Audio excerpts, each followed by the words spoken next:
Okay, we're just about to go online. Just remember that we're online with cameras and sound. Well, good morning, everybody. I'm Liam Donaldson, the chair of the Integrated Care Board for the North East and North Cumbria.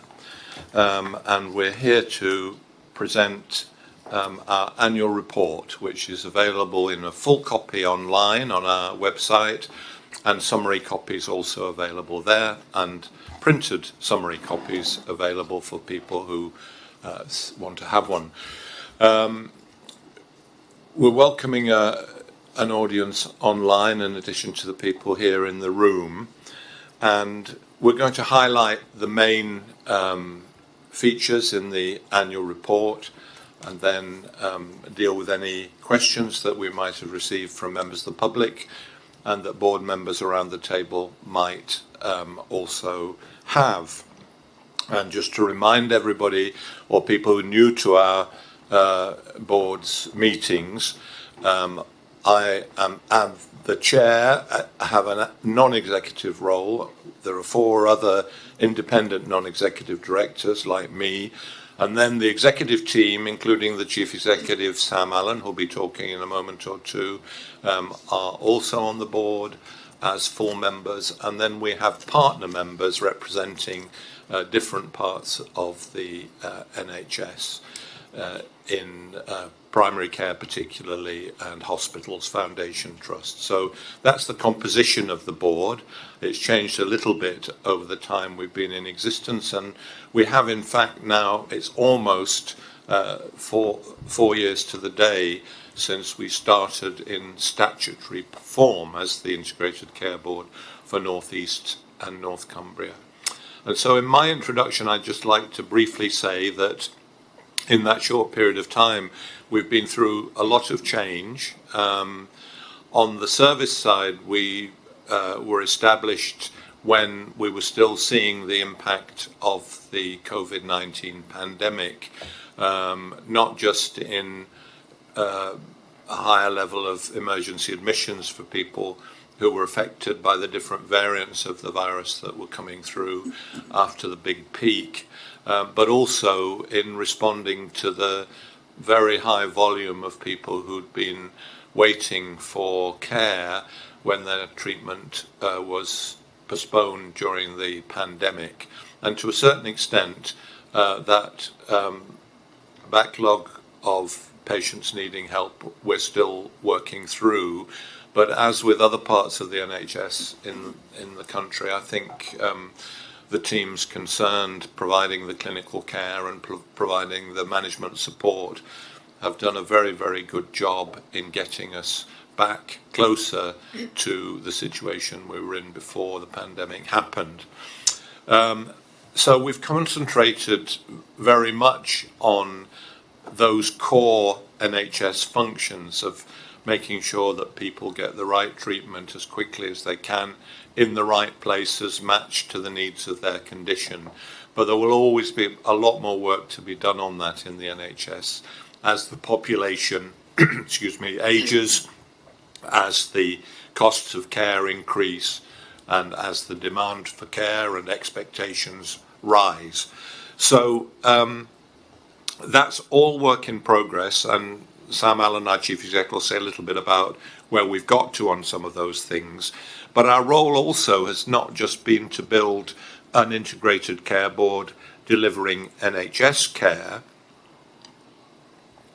but also to become very active partners with our colleagues in the local authorities and in the voluntary and community sector, all of whom have an absolutely vital part to play in not just provision of care, but also in helping to improve the health of the population and reduce health inequalities where that's possible to do in the short term. And that really, I think, characterises the profile of the health in the northeast of England and North Cumbria. I was here in the 1990s, and many people around the table have worked or been part of the planning of healthcare and social care in this part of the world for a long time and know it very well. So we still have some remaining big challenges with the high level of preventable disease and premature death and gaps between those in the most deprived communities and those in the most affluent communities.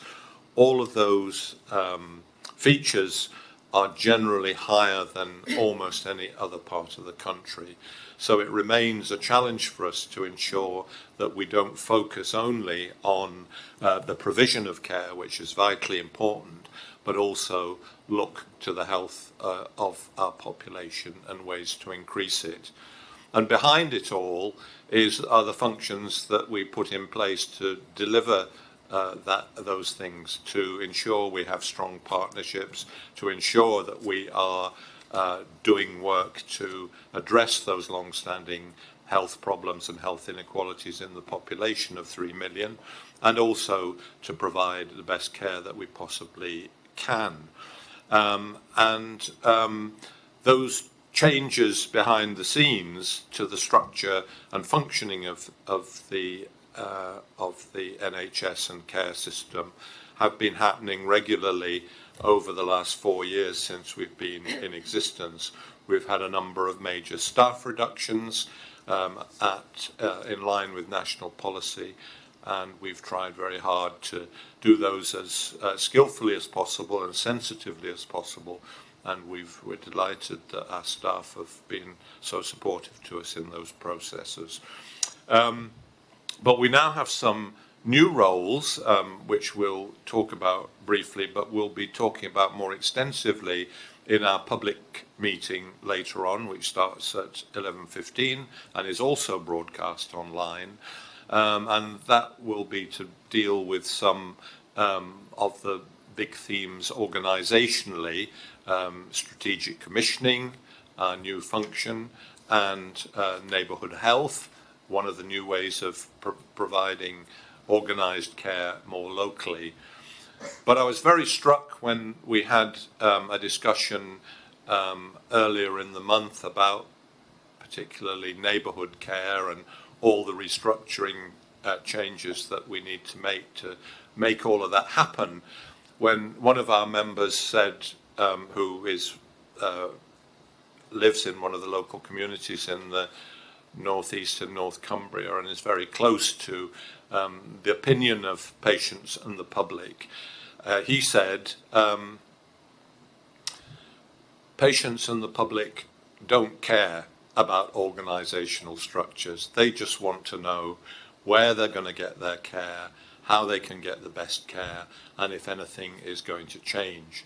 And I like that because it sort of pricked a bit of a bubble, really, in that we spent a lot of time making sure we get our organisational structures in the right place to help patients, but we don't always realise that there's a reality out there, and in some ways our colleague saying that was a bit of a reality check.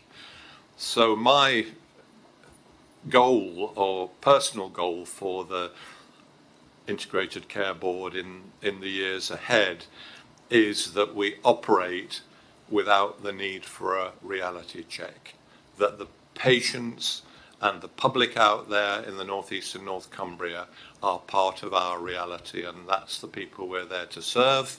We've got a big budget, but that budget is being delivered on behalf of those people.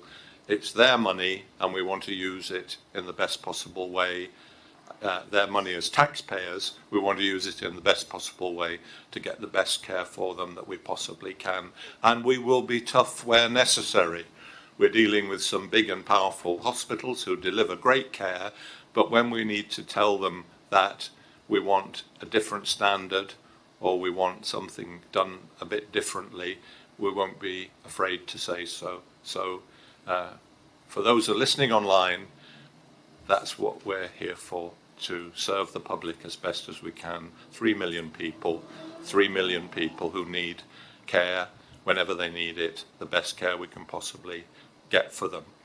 So I'll hand over now to our Chief Executive for her reflections on the annual report. Thank you very much, Chair, and good morning to our colleagues here at the board meeting today.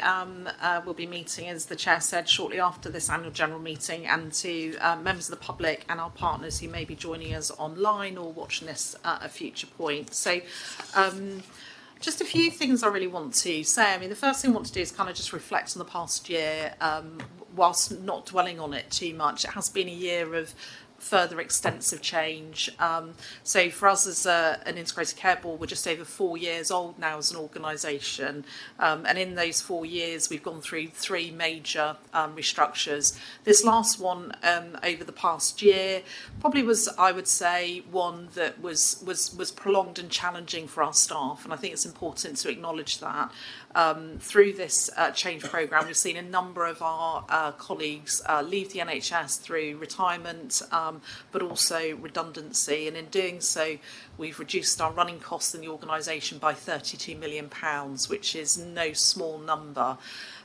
This was, of course, the goal that was set for all integrated care boards across England, and it's very much around using that funding to reinvest back into frontline services. I think it is important to acknowledge that public sector services continue to be challenged with issues linked to inflation and pay increases, and therefore the more money we can direct into frontline care delivery is where we want to be.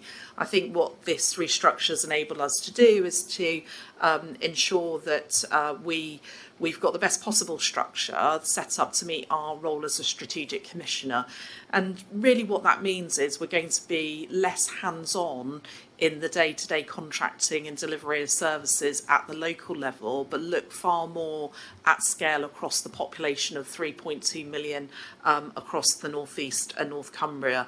Needless to say, it's early days with our new structure, which we will continue to test over the year ahead. But I do want to start by paying tribute to the many colleagues who've left the organisation over recent months, but also to thank those colleagues that have stayed. And whilst it has been a prolonged period of change, having met with all of our staff recently, I think there's a real sense of optimism actually, and staff really galvanising with this new opportunity that we've got. And I think whilst we also know that as commissioners we've got to support local organisations, whether they're NHS organisations and voluntary sector organisations, our local authority partners, to take on some of what we did previously, I think we've got a real opportunity to make a difference to population health and outcomes at scale. And we're already, and I'll talk a bit about the year ahead, starting to see some of those opportunities come to fruition for our population. Just in terms of some of the highlights over the past year, I want to start by really recognising the partnership that we've built with our combined authorities across the region. The link between health and wealth is very significant, and obviously our mayors and our combined authorities have a real interest in growing the economic prosperity of the region. We can do that in many ways, whether it's better transport links, bringing inward investment, creating more jobs. But we do know, particularly given the health in the region, that one way in which we can really grow that is by improving the health of the region. So we were very fortunate nationally to secure significant investment in Work Well and our Health and Growth Accelerator, one of only 3 areas nationally to do that. And what we've been able to do that is to really connect health improvement, health coaches, addressing areas, whether it's back pain, somebody help me out with that. Thank you, Claire. It's far too long a word for me this early in the morning. Services. So those things that really impact the health of our population, that can have that knock-on impact in being able to get up and go to work, being able to consider employment. We've looked at volunteer routes into careers as well. I think it's been really significant, and we've started to see some of the early evidence coming out of the investment here, where it is starting to make a demonstrable impact in people's health and their ability to both retain their employment but also to move into employment. And we couldn't do that in isolation as the NHS. Those partnerships with our combined authorities are absolutely crucial. Tackling tobacco harm, well, that's been a significant focus of this region for the last 25 years. We're very fortunate both in tobacco and alcohol harm to have excellent leadership through the Fresh and Balance work that we do in partnership with our local authorities. But we have seen the region's smoking rates decrease to the lowest levels ever, and they're certainly down 19% over the last 20 years, which I think is really significant. And we know the issues we've got, particularly around respiratory health, but also cancer and cancer deaths in the region, and the link between smoking and cancer. So it's been really positive that as an ICB, our continued investment in tackling tobacco harm, we're really starting to see that pay off. What I would say, and I know our chair would say this, having focused on this for many years, is we're probably at the stage now we've got the hardest work to do in terms of seeing further reductions there. So our population health improvement work, working with the local authorities, making sure that we've got the right support available for people in the right places, really significant. But we've now got this support in every one of our NHS trusts, and also working through our Making Every Contact Count too. I do just want to really thank our GPs across the region and all of the colleagues who work in general practice. They provide 85,000 appointments a day, and we'll be touching on this later on in our board meeting, but we have some of the highest patient satisfaction rates across England for GP services. The level of work that they're doing, I think, is really significant, and we don't always see that reflected in the press. I think particularly with the work they've done around digitisation and particularly around same-day appointments is really to be commended. It's not to say we haven't got further work to do there, but our general practices are really working incredibly hard each day. Urgent dental care. So our members of our board will recall we took a very early decision to make a significant investment into dental services. We know patients and the public have told us through their feedback, and particularly through quite an extensive bit of work Healthwatch did for us, that getting access to urgent dental care has been a big issue. And we'd also seen increased attendances in our emergency departments. I'm really, really proud actually that our dental commissioning team has worked incredibly hard to expand urgent dental access through 23 urgent dental centres across the North East and North Cumbria. And these appointments can be booked online via our website. You can have direct booking into those, or through NHS 111. And whilst we do acknowledge that getting access to register with an NHS dentist is still challenging, and in this past year we have increased the the cost we pay for units of dental activity, particularly linked into the cancer diagnosis. And we know that the survival rates of cancer, and particularly lung cancer, are increased with the earlier we can pick up that diagnosis. So we expanded our lung health checks, and we now over the past year just undertaken just under 65,000 of those, and that's resulted in 427 people getting their cancer diagnosis earlier. I think I've mentioned this before, and I actually have a friend who had their cancer diagnosis much earlier through this route. And we do know that when these lung health checks are undertaken, sometimes they do pick up other cancers as well through the checks. So I think anything we can do particularly in line with expanding our community diagnostic capacity to identify and pick up cancers earlier. We absolutely want to do that. Alongside the tobacco teams in trust, we've got alcohol teams now caring for people in every trust. And we've also seen two of our areas across the region pioneer our neighbourhood health teams. So Sunderland and Stockton have been the real pioneers there. Really delighted with the work they're undertaking. I think we'll be talking much more about neighbourhood health and what that is and what it means, but we do recognise that it might mean different things in different communities based on the needs of the communities and what the health priorities are there. But they've been real pioneers as part of the national programme. And through our Boost Learning and Improvement community, which this year we've seen that community grow to just under 30,000 people. Boost is available online. It's available to members of the public, but also colleagues working in health and care services. And it's our way of sharing learning and improvement. We've held a number of events on Boost, sharing our work on neighbourhood health teams. So certainly if you're interested in the work there, I can highly recommend visiting our Boost website. We've continued to keep our focus around vaccines and delighted that we've had an 18% increase in uptake of the COVID-19 vaccine uptake, which we continue to offer to selected targeted groups.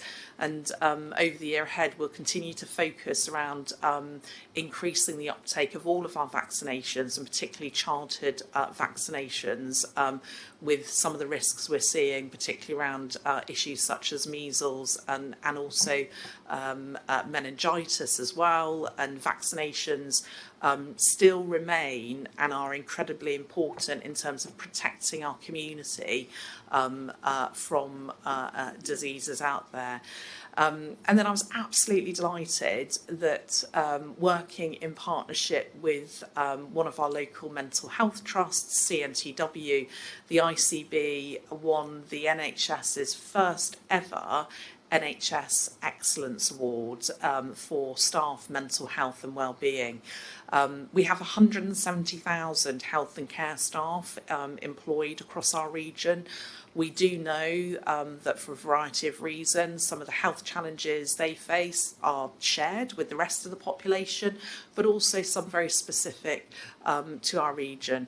We also know that we spend money on temporary staff costs, so we are very keen to support our staff to remain well and in work, and also to have access to the type of support that enables them to do that. And I'll show a video on that in a moment. But I don't want to leave this slide without recognising the work we've done on winter planning. So this has been a real focus of the ICB over the last 4 years. And I think it'd be fair to say, if you look back over our annual reports over the last 4 years, you'd see a real story of improvement here.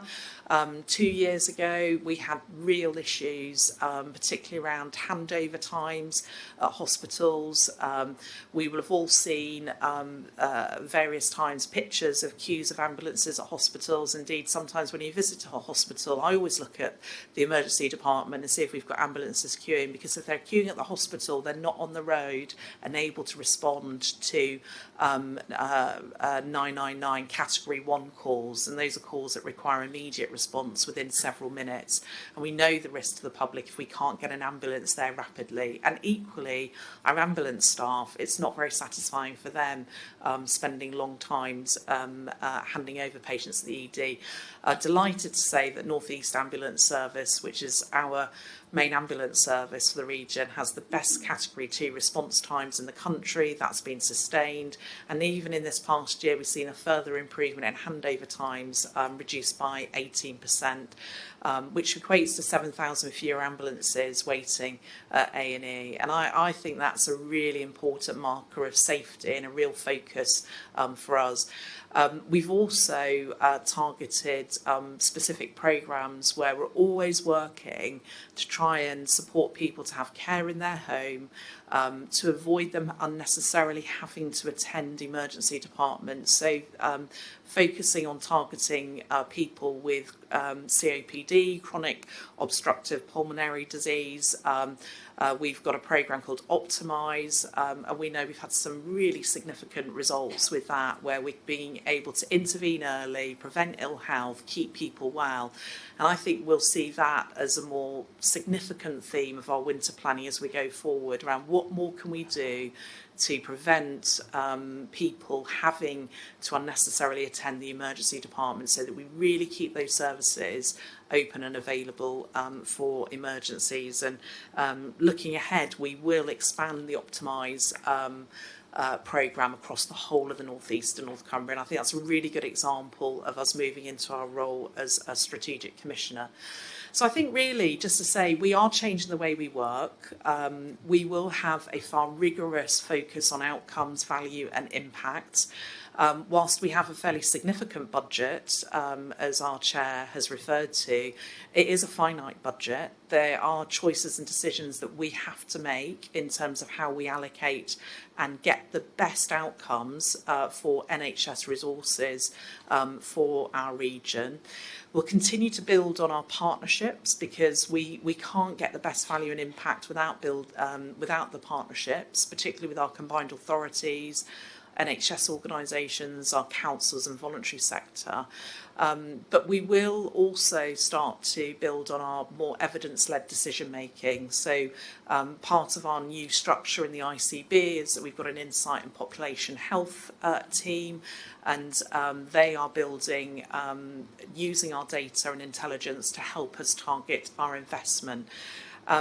But I want to kind of end really my reflections before I just do a couple of thoughts on the year ahead, to say that whilst that all sounds very technical in its approach, people are absolutely at the centre of this. We're in service to our communities.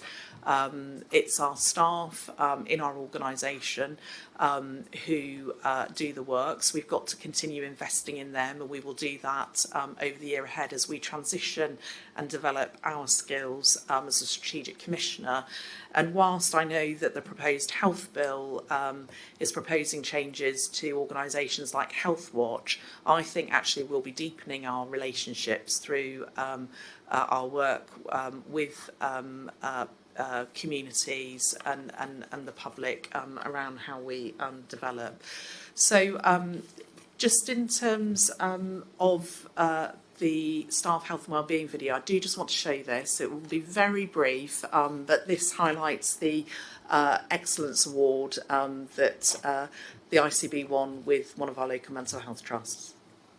What if we made it easier for NHS staff to reach out for help before they reach breaking point? That was a simple but effective idea behind the North East and North Cumbria Staff Wellbeing Hub.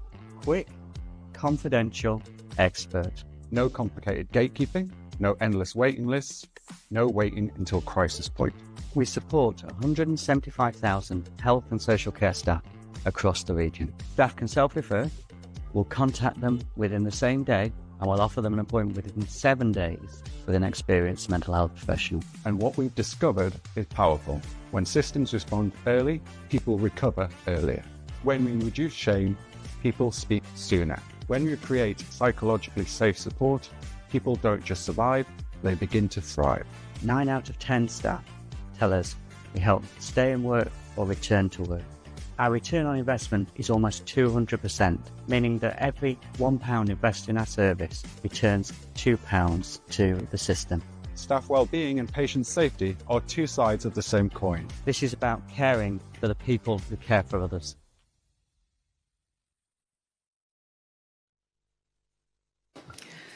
So really helpful, I think, there, particularly to hear the insights from, and that's Richard Duggan, who's the clinical director of the service. I have to say he's really championed that. And our health and care staff, so social care staff as well, can access that hub. And when they do access the hub, they'll be contacted within a day and they'll be offered a service within 5 days. And I think this point about if we can keep the carers at work, we know that that have a direct benefit into the outcomes that patients experience as well. Just to really finish my presentation today, just with a bit of reflection around looking ahead. So we're a smaller, leaner organisation, as I've said. We are developing our strategic commissioning capabilities, particularly looking at the population of the 3.2 million that we serve and driving better value and outcomes. As an organisation at the moment, we oversee over 1,000 contracts. We'll be looking at how we can consolidate those moving forward, and how we can also ensure that we're not just driving the best health outcomes, but we're also shaping the quality of those services as well. Neighbourhood health is a key part of the government's 10-year plan for the NHS, and this is essentially about ensuring that people can get as much care as possible within their own home and in their communities. And as I said, Stockton and Sunderland have been the real pathfinders for those, but we now need to really accelerate how we embed neighbourhood health across all of our communities, and that will be a real feature. In doing so, we really want to look at both the demand on hospital-based services and where we can get the right capacity. We can already see through commissioning new pathways of care, we can provide better outcomes in more cost-effective ways closer to people's homes. And the future really is, wherever possible, care outside of the hospital setting, and that will absolutely be our focus. And doing so, we'll continue to do that, working with partners, really to make sure that we are investing services in the most appropriate way. Just one final reflection on that. One of the biggest indicators we have is around investment, and our Chief Finance Officer, David Chandler, will present soon, both on the annual accounts but also on the resources. The term left shift is used a lot in national policy settings. What that really means is moving care closer to people's home, both in terms of shifting the care but also shifting the resources. I think this is going to be one of the really significant indicators we're going to have to keep a focus on as we move forward, looking to the year ahead, to make sure that we get the balance of future investments right. So we are really investing in services and outcomes for people's healthcare, which is much closer to their home and in the community. And what that may mean at times is seeing a reduction in spend in hospital settings, whether it's in things like outpatient care, but also in other aspects of care that can be delivered in more affordable ways closer to people's homes. And I know that's going to be a big focus for us as a Strategic Commissioner going into the future. Well, thank you to Sam Allen, our Chief Executive, for those reflections. Moving on now, we're going to consider performance and improvement during 2025-26, and Levi Buckley, Deputy Chief Operating Officer, is going to give a short presentation. Thank you, Chair. And I think our Chief Executive has covered a number of the points I was going to describe in the performance slides, and the full annual report and the annual report summary do go into more details if anybody requires more detailed information. As our Chief Executive described, and I think in reflecting on some of your remarks, Chair, our staff are ambitious for our population. We are all also users of our services, and our friends, our families and our communities. So we almost act as mystery shoppers in testing out the effectiveness as well, and that drives our staff's focus. During 25-26, I think we have a lot to be proud of, particularly if we look at our 18-week referral to treatment standards. Yes, we're below the national target, but we've consistently ranked first or second throughout the year of all of the ICBs. When you talk to our teams, whether that's in secondary care, acute and community care, general practice, whichever area of our organisation you look at, they do celebrate our successes, but they continue to be ambitious for the year ahead, and a number of the papers on our public board meeting will reflect our plans for the year ahead. As our Chief Executive referenced, I think an area where we continue to really want to drive our performance is our 62-day and 28-day cancer standards. We are below the national target for our performance in 25-26. This does echo the national trends, but we've done some quite detailed work, particularly with our provider collaboratives, to try and manage improvements across those domains. Our Chief Executive touched on our emergency care, and indeed I was at a meeting yesterday with NHS England on our winter plans for the year ahead, and we continue to see some of the best performance in North East and North Cumbria, both within the region and nationally. But again, we do not remain complacent in terms of how we get those better outcomes. Every minute makes a difference for our patients. We've continued on our elective care to see some of the best performance nationally and regionally, and continued to reduce our waiting list post-pandemic in terms of both the waiting list shape and size. But again, there's always more to do in those domains. As we've mentioned, our cancer targets, the 62-day remains below the position we would want to see for the best outcomes for our population, and will drive our work programme for the year ahead. Again, we referenced our 85,000 appointments per day. We are actually running more like 89,000 a day in the current month, so you continue to see the improvement over our performance during 25-26. And again, referencing the left shift, the move to out-of-hospital care, we've had a real focus during the last year on our out-of-hospital community services, particularly the 2-hour urgent community response. How do we manage people, again, to keep them in their own homes, earlier intervention, which can avoid a both complex and costly hospital admission, and particularly for our older population, can lead to poorer outcomes in terms of deconditioning and other impacts. So how can we be more focused on that proactive, preventative care? And in terms of we just highlight one of our mental health and learning disability metrics there. The circa 80% of people on the GP learning disability register had their annual health check. Clearly, we would want that to be 100%, but again, we tend to be above the national average on that. And one of our medical directors, Kathy Peterson, continues to champion across the range of our partners and communities how we continue to increase performance on that metric. Again, our Chief Executive referenced the significant investment and impact we've had on dental care. Was very pleased to see the consultation around increasing fluoridation in water was supported, and we'll continue to do our oral health and preventative work in supervised toothbrushing in schools to embed those behaviours that will have a lasting effect on dental health throughout people's lives. We do need to mention our community pharmacy. We champion the Pharmacy First model in the North East, North Cumbria, and we continue to provide a whole range of early interventions for our communities that, again, can avoid whether that's our emergency department or general practice consultations, and including prescriptions for a number of conditions to get earlier intervention. And that democratisation of access across our communities allows people to get much more timely care. Just as the slide notes, for example, over 8,000 contraception consultations a month, again, providing better access locally for people. Mental health, again, there's much more detail around our annual report. We've continued to focus on improving the outcomes and looking where the variation is across North East and North Cumbria. And therapy, treatments such as our talking therapy, we continue to improve both the access and the recovery rates.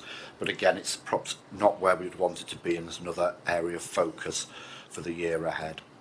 We have referenced earlier some of the challenges around mental health, particularly with ADHD and some of our access for children and people, and we've invested significantly, and you can see from the slide that we continue to improve the number of young people accessing services every month, and that will continue to be a focus for the year ahead.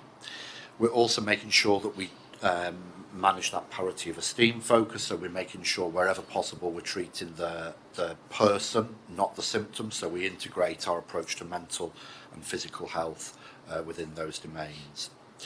So it's a very whistle-stop tour of some of our successes over the year, but as I say, I think within the North East and North Cumbria we are always focused on the ambition, what do we want to do next, and what will be the challenges where we can go further to improve those outcomes and experience. Thank you. Thank you very much, Levi. And finally, to David Chandler, our Chief Finance Officer, who who is going to talk about his review of financial performance for 2025-2026. Thank you, Chair. So over the next few slides, I'm going to talk about and present on three things. Firstly, our ICB accounts and financial performance for the last financial year.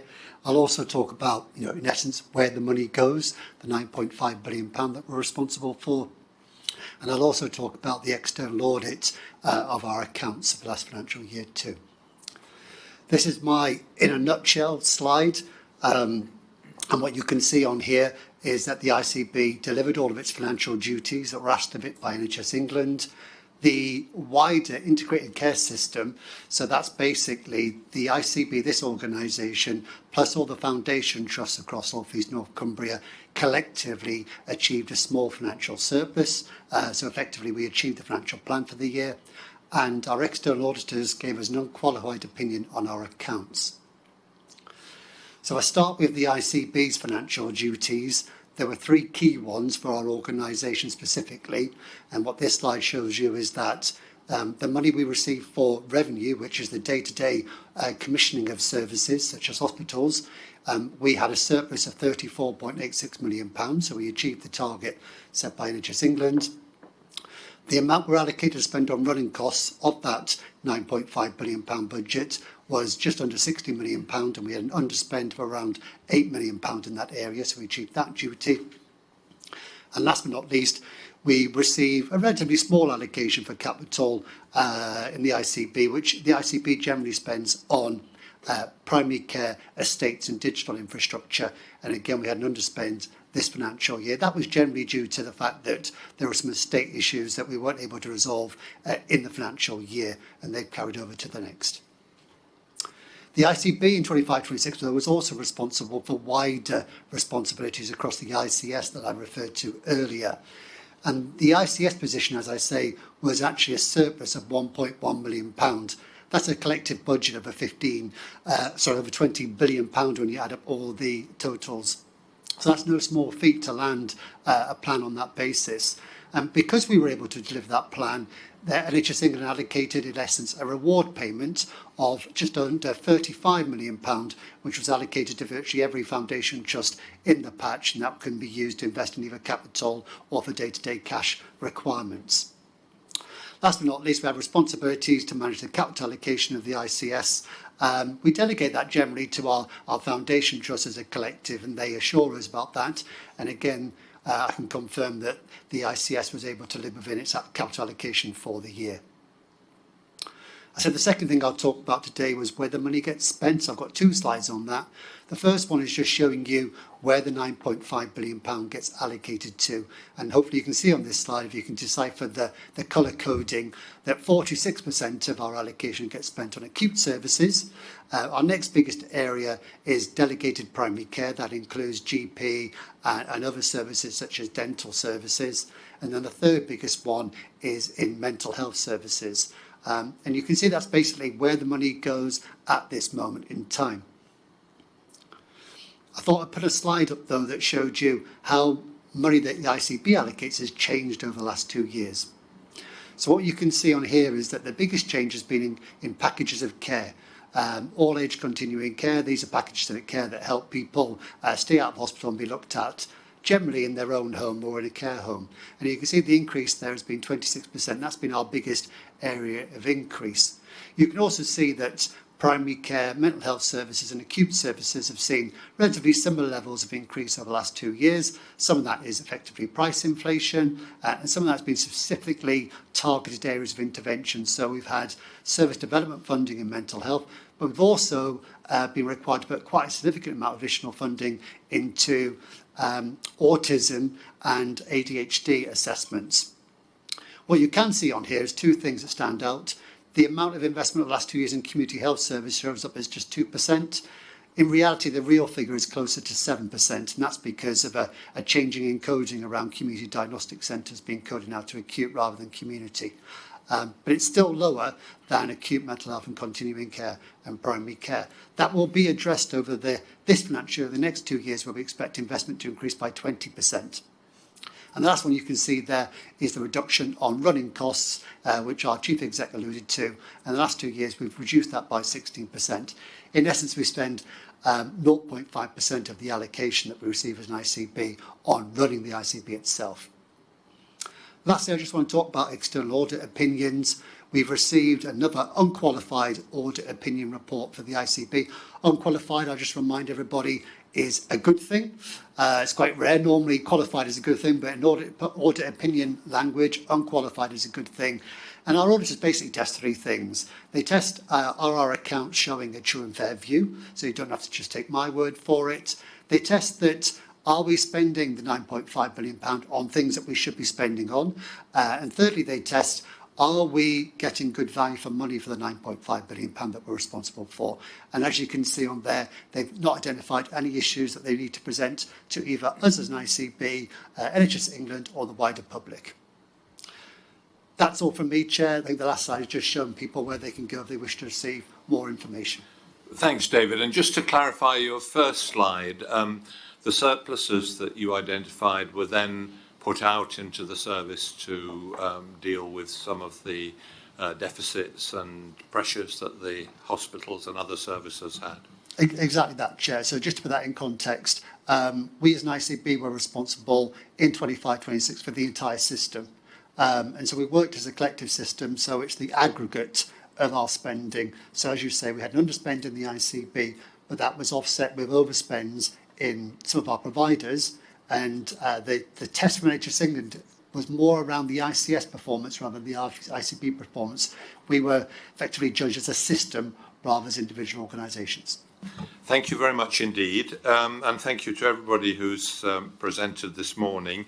We don't have any questions from members of the public about the annual report, but I hope that those who've listened or watched online would be able to have a look at it. And indeed, if you are online and able to tune into our public board meeting, some of the topics that we've discussed today, we've been considering there in greater depth. But Sam. Chair, if I may, just briefly, just to share that every year NHS England undertakes an assessment of every integrated care board. Our written feedback arrived last week, and what we will do is we'll publish that on our website with our annual report. It's a narrative assessment, so it's in the form of a letter, but essentially what it says is that we've had good performance and strong and mature capability as an ICB. Thank you very much. Well, we close the annual general meeting now. Again, just a reminder that our board public meeting starts at 11:15.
of the Integrated Care Board for North East and North Cumbria, and we're here for our public board meeting on the 29th of July 2026. Welcome to those in the room, board members, and those who are giving presentations, and also to those who are watching online. So we start with the usual announcements. First of all, to give the apologies. We have apologies this morning from Jacqueline Myers, Chief Operating Officer, and her deputy Levi Buckley will be dealing with the items that she would normally deal with on the agenda. We also have apologies from Ken Bremner, Foundation Trust partner member, and from Christopher Ackers Belcher, the Health Watch regular participant in our meetings. And we have two new non-executive members, Richard Barker and Jill Murray, so welcome to them.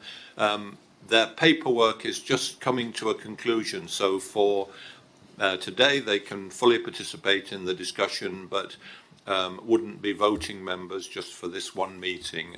We don't usually take votes anyway, so there's nothing probably of significance there. And we also have attending today for agenda item 13, Kate Huddart, who is the Deputy Director of Medicines and Pharmacy, and we're going to hear about the ICB's medicine strategy on when Kate is involved. Can I check with our Board Secretary, Deb Cornell, that we're quorate? We are. Yeah, thank you. We are quorate. And then the minutes of the previous board meeting, which was held on the 16th of June 2026. Are there any points of accuracy that you want to raise? When I used to be in the old Regional Health Authority, there was a very distinguished Professor of Medical Physics, Professor Keith Boddy. Some may remember him, but he always found something in the minutes. So I learned a great deal about the absence of colons and semicolons as a result of his interventions. So thank you that there's nobody like that at the meeting today. So we have also the action log, which is really the way in which we can check on progress with items. Most things we think are in proper progress. Is there anything you wanted to seek information on or highlight? Okay, thank you. And then just so that we get an idea of the length of the agenda, are there any items of other business that anyone wants to propose that we put at the end of the agenda? No. Okay.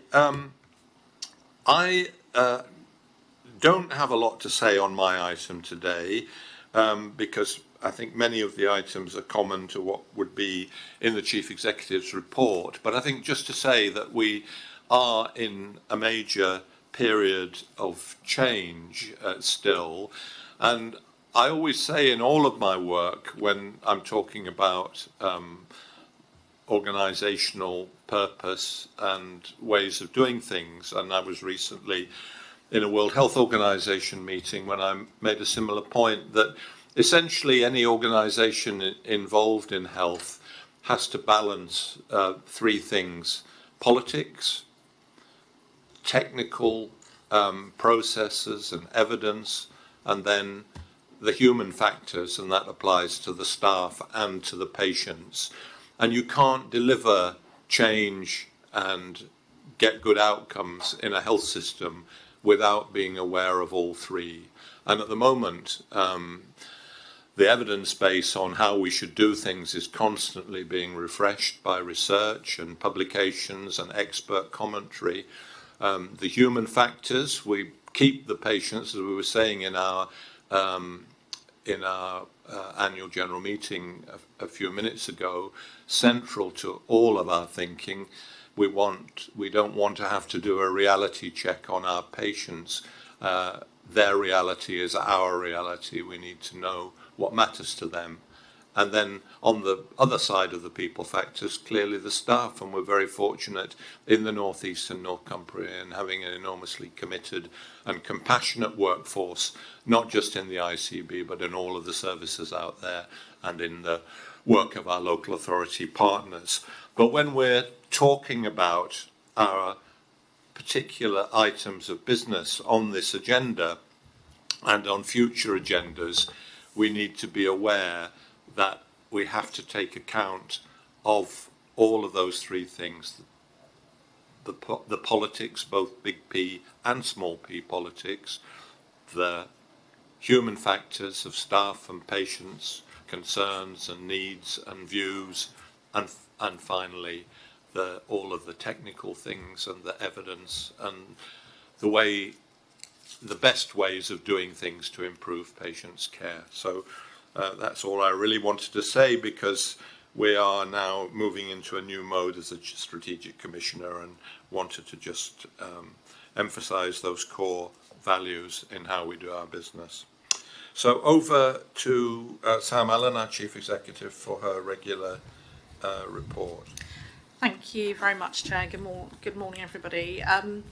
So my report is actually incredibly detailed this month, and I do want to just take a bit of time to go through bits of it. I won't repeat all that I've said in the report. I just want to start off by saying I like to get out and about across services, and you'll see in my report I've covered 2 visits to 2 services. One, HMP Low Newton, which is a prison in Durham, and also Hope Haven, which is the very first of our 24/7 mental health hubs in the High Street over in Whitehaven in North Cumbria.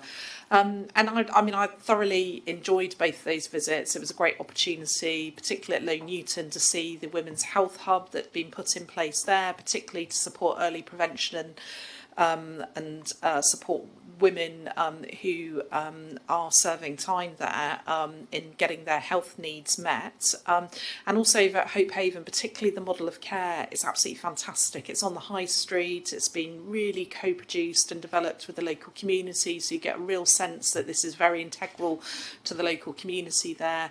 Anybody can walk in off the high street to seek support.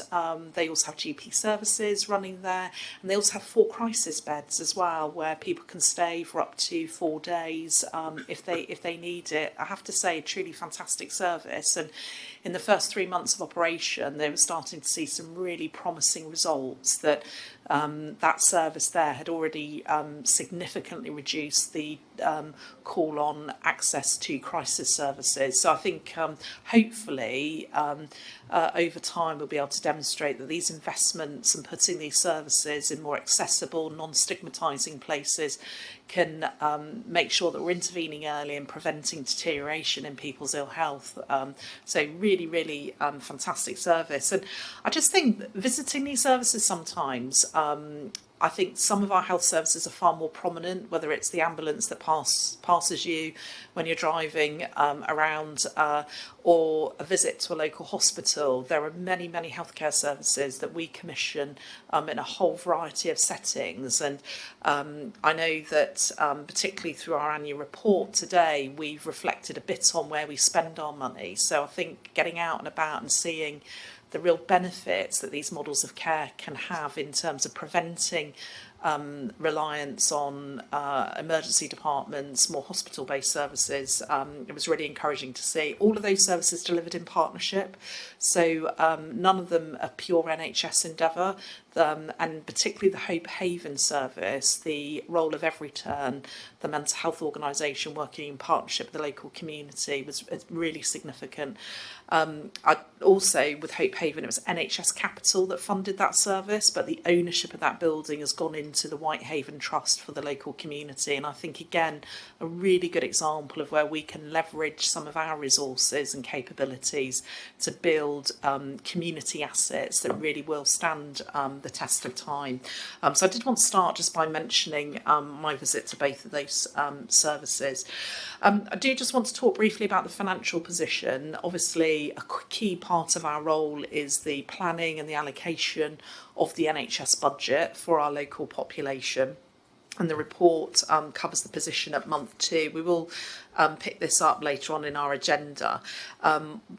the ICB still has a core role in ensuring the sustainability of local NHS services. So whilst the ICB is on track with our budget at this particular point in time, when we look across the NHS organisations, they're about £6.7 million behind where we'd expect them to be, predominantly due to the costs of industrial action. Obviously delighted that the resident doctors' industrial action has now come to an end, and as part of the agreement to support the ending of that industrial action, we are expanding training places across the local system as well, and there's a number of other actions our NHS trusts will be undertaking to support our resident doctors, but there certainly is some pressure placed on our budgets due to the cost of responding to those.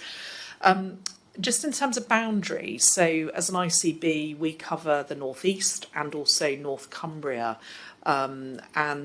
Recently Parliament's passed the English Devolution Bill, and what that is really doing is looking at the expansion of the roles of strategic authorities across the region, of which for the population we serve as the North East North Cumbria NHS, there are 3 of those, 1 in Cumbria and 2 in the North East. The NHS in England has been engaging with ICBs on our boundaries, and we're one of a smaller number of ICBs that have got boundaries that aren't exactly coterminous with those strategic authority footprints, and for us North Cumbria is one of those areas.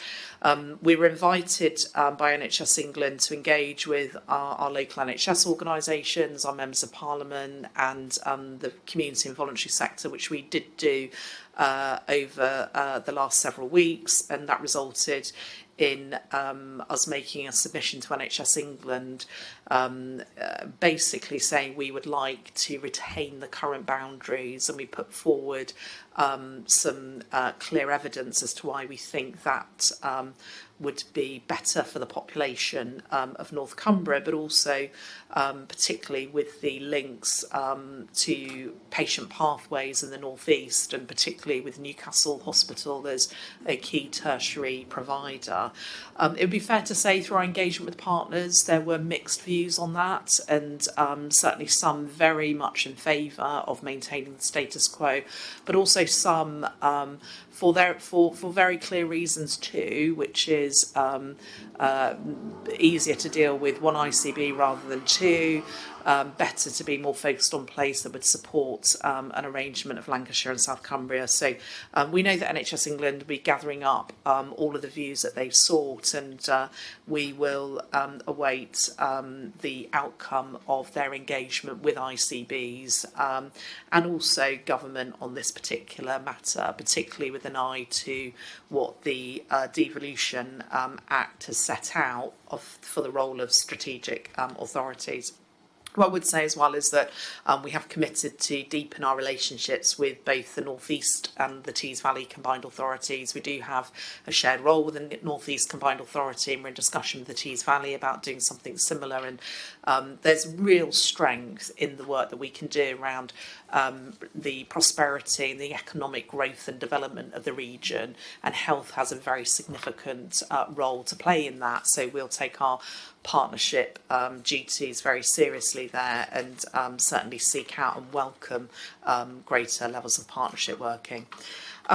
The board will know something with the short term is OPIC, which stands for the Office of Pan ICB Commissioning for the North East and Yorkshire, and there will be 7 OPICs across England, and our ICB has been asked to lead the OPIC for the North East and Yorkshire region. It's not an insignificant development. It would mean just under 200 staff coming to the organisation from NHS England, and it would give us, working very much in partnership with the other 3 ICBs in the region, the responsibility for commissioning specialist services. So we have we're well engaged on this. We've got the partnership governance set up. We're working through through the various due diligence around this transfer of responsibilities. We'd expect that to come to the ICB in the spring of next year. Our Chief Operating Officer is leading that particular piece of work with her team. Just in terms of neighbourhood health, just to say briefly, we had a visit from NHS England, the Department of Health and Social Care. They visited all of the ICBs across England. It was a really good opportunity, particularly for Sunderland and Stockton, who've been part of the national programme, to contribute, but also representatives from across the ICB to come together to share examples, talk about the work we're doing around neighbourhood health. We've had some informal feedback from that, and we're also working through a bit of formal feedback. It went well. I think there's certainly a view that we've got some strengths in this area, but neighbourhood health will continue to be a core priority for us, and we've got a committee of the leadership team set up and a task and finish group set up, really setting out the framework for neighbourhood health. And Levi, who's here today for our Chief Operating Officer, will be able to talk about that a little bit more.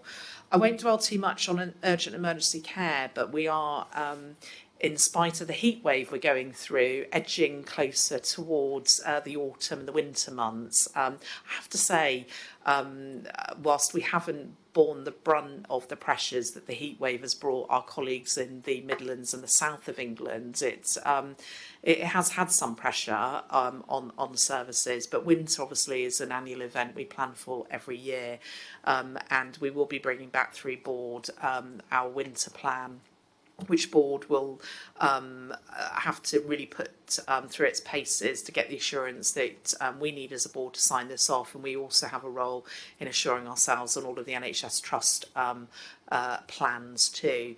We are, as an ICB, looking at where we can make further investments, particularly in areas like respiratory health, so that we can ensure that we prevent pressures on the emergency department. And there's a very strong link here with neighbourhood healthcare, particularly when you look at frailty or children's services, and you look at the data in terms of the tendencies at the emergency department. There is much more we can do to prevent, intervene early, and reduce the attendances at ED. So our emergency departments can really focus on emergency care.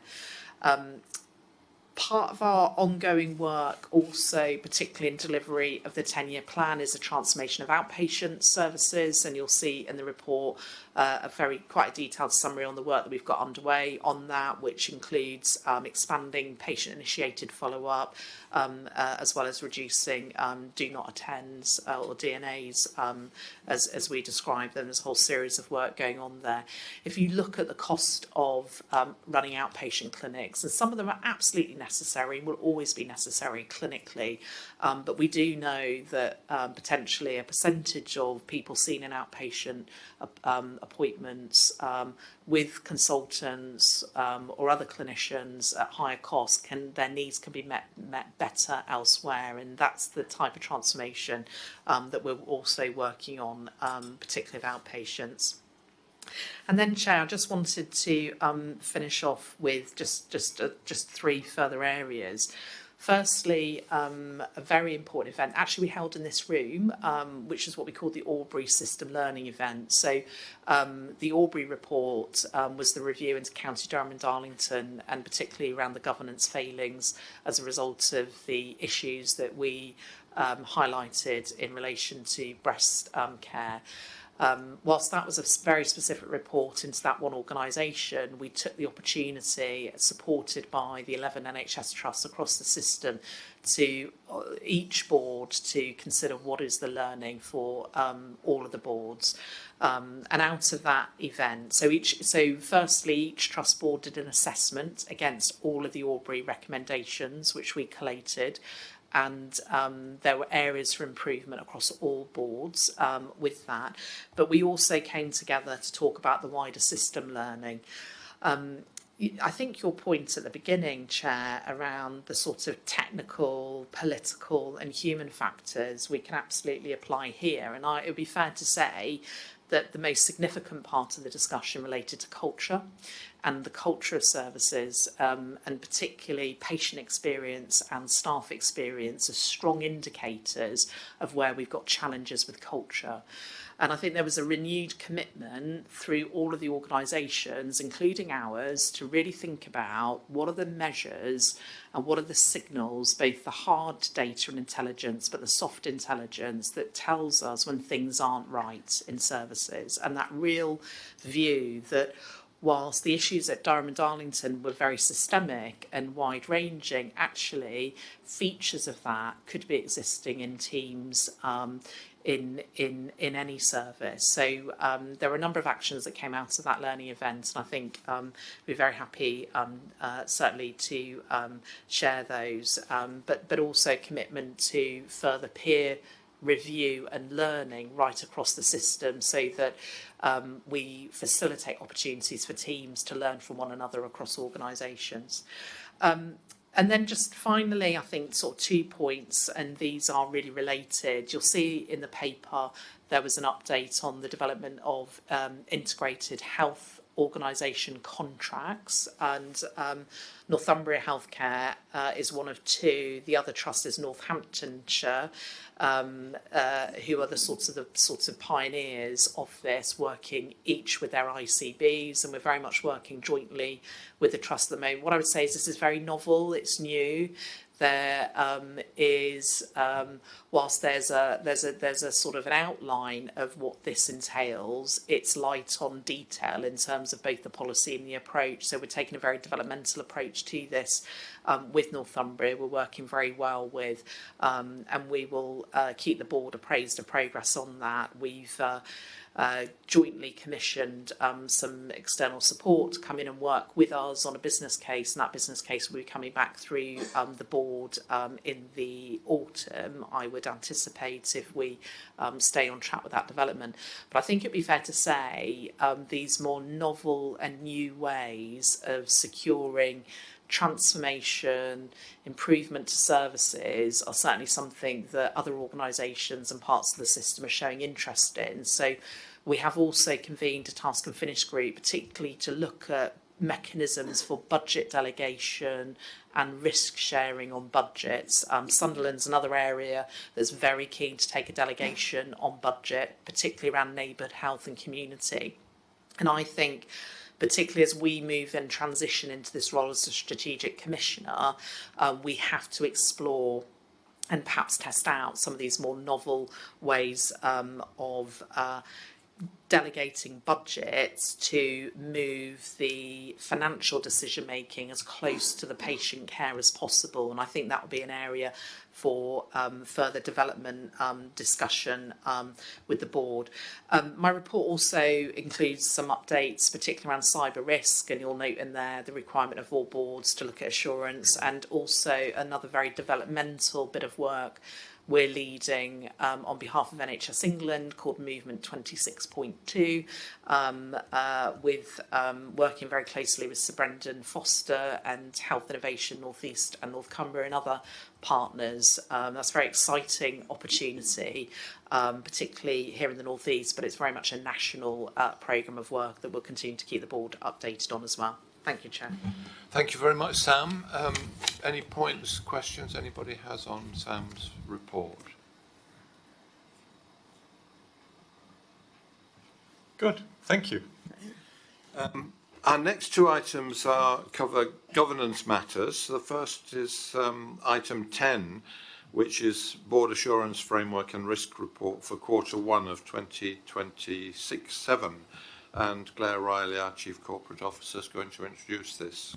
Thank you, Chair. This is a familiar board paper for members sitting around the table. This positions our board assurance framework, but also our highest risks.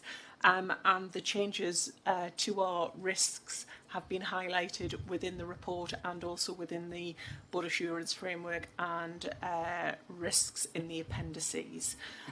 What I will add is, in light of the changes that we've experienced as an integrated care board and as we move to be a strategic commissioner, we are currently reviewing all of our risks and our board assurance framework in light of that change. And what you will see over the coming months ahead is a changed paper coming to this board. So just to give you a heads up. Otherwise, the changes to our risks are detailed in the report, and I'm happy to answer any questions. But we are asking the board to satisfy itself that the board assurance framework accurately reflects the principal risks for the Integrated Care Board, to approve the board assurance framework for Q1 of 2026-27 and receive the corporate risk register, which is detailed in the appendices. Thank you, Chair. Thank you very much. Does anyone have any comments, questions, clarifications? Please, Sir Pally. Thank you very much for that, and I appreciate the BAF and the way it's been presented. My question really relates to the recent call by the last Secretary of State for the left shift, the 3 left shifts, you know, the ones I mean, from analog to digital to primary care, etc. In the future, how will we assess as an ICB whether we are conforming with those shifts? Would that be part of the BAF, or is that a separate way of evaluating our progress in that direction? Thank you, Pally. There's a few things there. We're currently going through a refresh of our strategy, which will reflect the 3 shifts as detailed within the 10-year plan, and as a result the strategy will influence those corporate risks and organisational risks that we have, which will then be reflected in the board assurance framework and our risk register. So we will cover it through that route. Sam, you want to add something on this? Claire covered the point, and actually it was the one point in my previous report that I didn't mention, but obviously it's covered in the report. But we'll be sending a briefing out to the board, because that strategy refresh, we really want to be a board-led strategy refresh. And I know Levi will be starting with interviews with all of the board members as we kind of seek to refresh our strategy. But it'll have to take into consideration any ongoing government policy or plans, and obviously our refresh strategy, the BAF will have to be aligned to on delivery. So the points Claire's made. David Chandler, Chief Finance Officer. Yeah, thank you, Chair. Just for the benefit of the board, I just thought I'd just touch on risk number 004, which is mainly around the financial risks facing the ICB. Some of the narrative refers to 25-26. We have updated this report, but I think maybe something's not working in terms of how things are flowing through. So Richard Henderson, my deputy, will be working with Debs just to make sure that the output reflects more clearly the 26-27. So just to give the board that assurance. Thank you. Any other comments or questions? We move on then to, thank you very much, Claire. We move on to item 11, which is the reports from the chairs of the ICB's committees, and this is to give you the opportunity to ask about anything that you've read in the minutes that you wanted to raise, or for the chairs to raise things to board level which they think we need to be aware of if we've not had time to read the minutes. So we start with the Leadership Committee. Thank you, Chair. So the Leadership Committee consists of, is essentially the delivery hub in the organisation, and you'll see in the report the decision log from the meeting on the 12th of May. The meeting in June was stood down. The committee will meet again over the next couple of weeks. Probably just the 3 things just to mention. We obviously looked at the ICB annual reports and accounts that were presented at the AGM this morning. We also looked at a programme delivery model and training programme. So this is really working through our new structure in the ICB to ensure that we strengthen our programme management and delivery arrangements across the organisation. So we've got clear, measurable delivery plans and consistency on that. And just a thank you to our small but very good PMO team in the ICB for that. They've designed that as an in-house approach, which is good in terms of utilising resources, but we hope will give us that kind of consistency.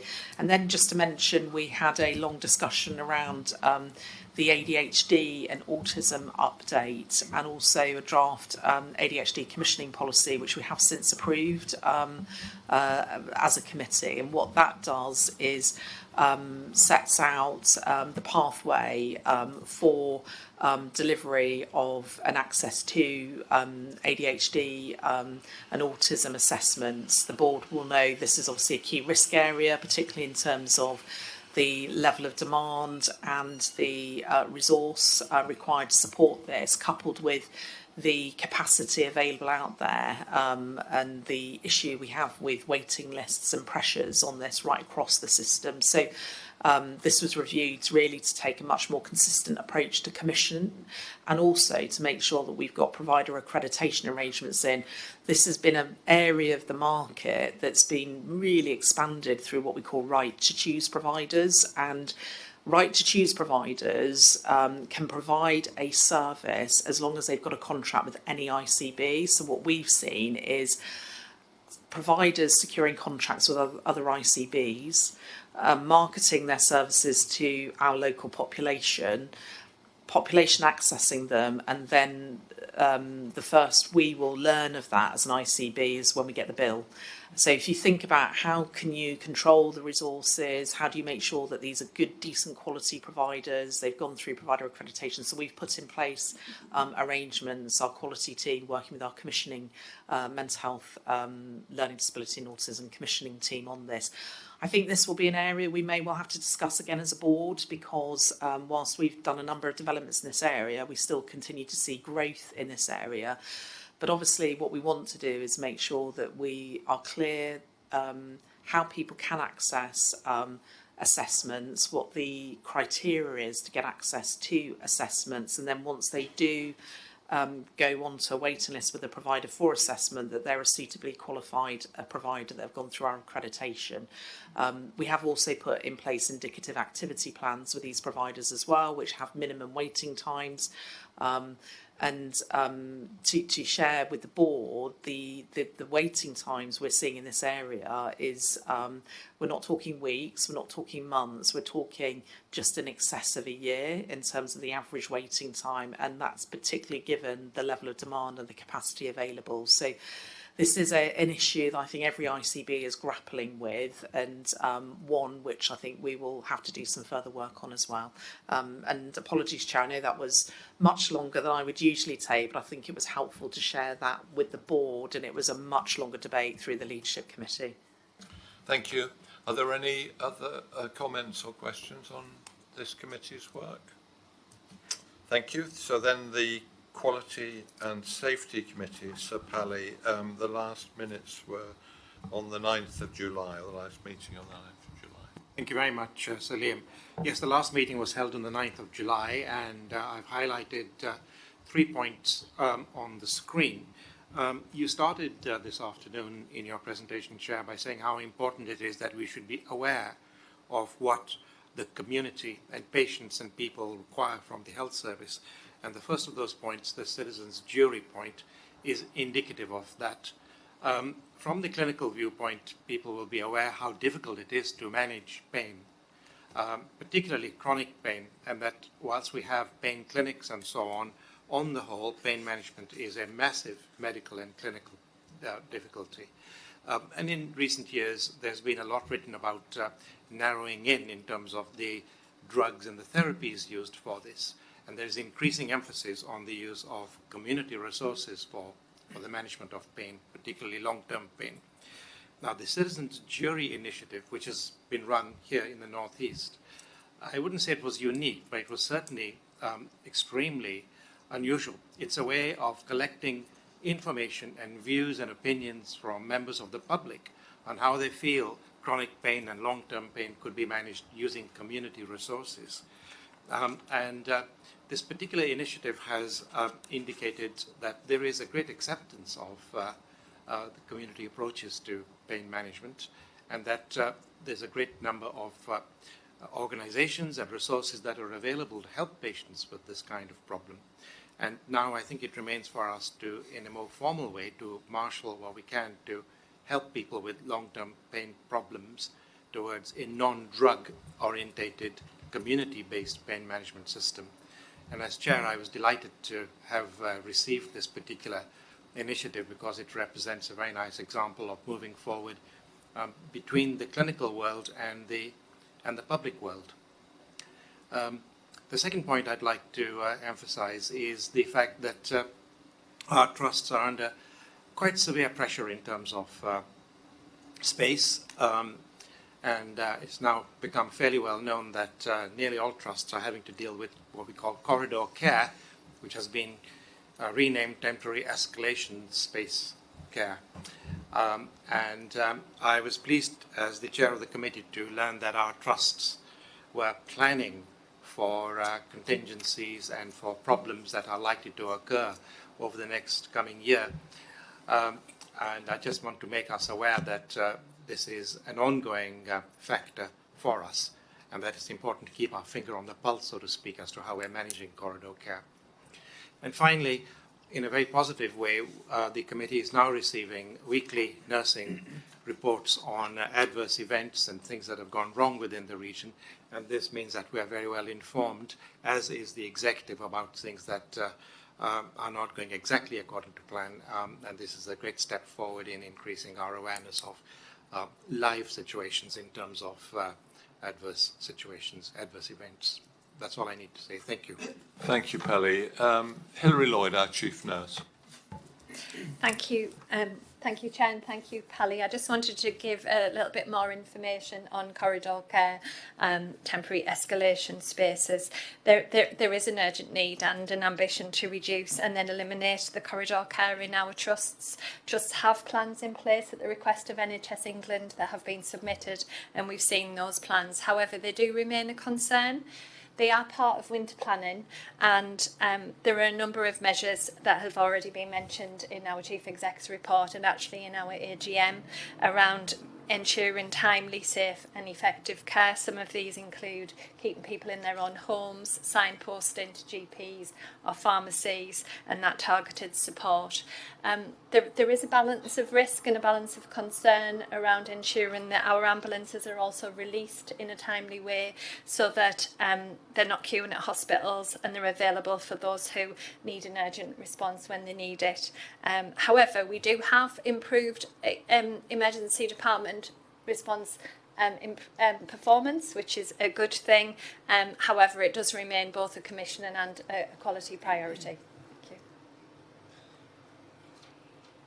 Thank you, Hilary. I mean, do we have, presumably we have the data that we need to be able to monitor this, do we? Yeah. Yes, we do, and we received a detailed report at Quality Committee, hence why we've escalated. Okay, thank you. On the chronic pain, I did quite a lot of work on that when I was Chief Medical Officer, and it's a very, very important area, and obviously around the country, as you might expect, services are very patchy. But specialist services, when they are in place, can make quite a big difference to individual patients. So it might be worth we do some work to scope what the present status of chronic pain services is in the North East and North Cumbria. Indeed. Yeah. Thank you. Are there any other points for Sir Pelly? Thank you. Sorry, Richard, yeah. I just thought I'd comment on the chronic pain discussion and just draw parallels to the presentation we had in the AGM about staff health and wellbeing. It's my understanding, I haven't got the stats, that a lot of issues that relate to staff sickness are pain issues, often back moving, handling issues, and just wondering whether we should draw the parallels there and see there are some improvements we can make in our staff health and wellbeing. If we could get, a good percentage of those staff back to work, it'd be great for them, great for us. But I know it's a significant cause of staff absence. Point well taken. And at the moment, I'm not aware of any plans to provide a community-based service for our staff in terms of pain management. But it would be good to join things up and think about something that could be done. Yeah.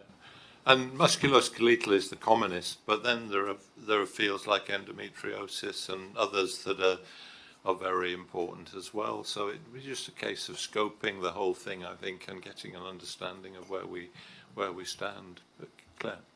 Yeah, thanks, Richard. As part of the Health and Growth Accelerator work, we are investing some of the monies we received to some of the internal services for staff.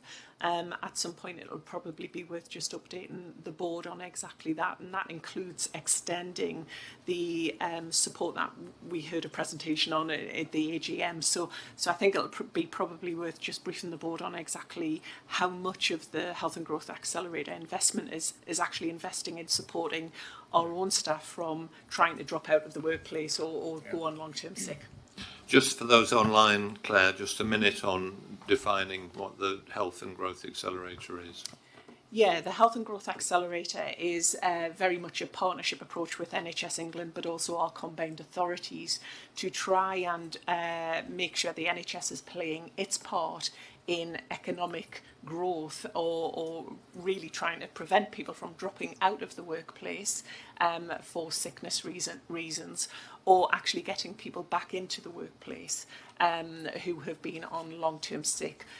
Some of the initiatives also include working with organisations like Helpforce to look at volunteering into paid-for employment too. So very much looking at some pilot areas to shape future policy around how the NHS plays its part in economic growth in the regions that we serve. Thank you very much. On to the Audit Committee then. David Stout chairs that. Fine, thank you very much, Chairman. We met on the 16th of June to consider the annual report and accounts for last financial year.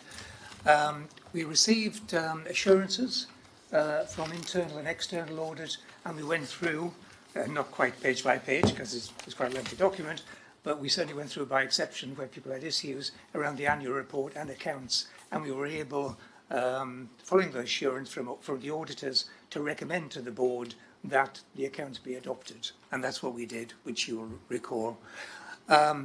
We received a good assurance from internal audit, head of internal audit, and what that means is that the ICB can take a good assurance that the controls that we have in place are fit for purpose, and that's the same level as previous years, and that's good, bearing in mind that we were in the middle of a reorganisation in 2025-26, so that was a good result.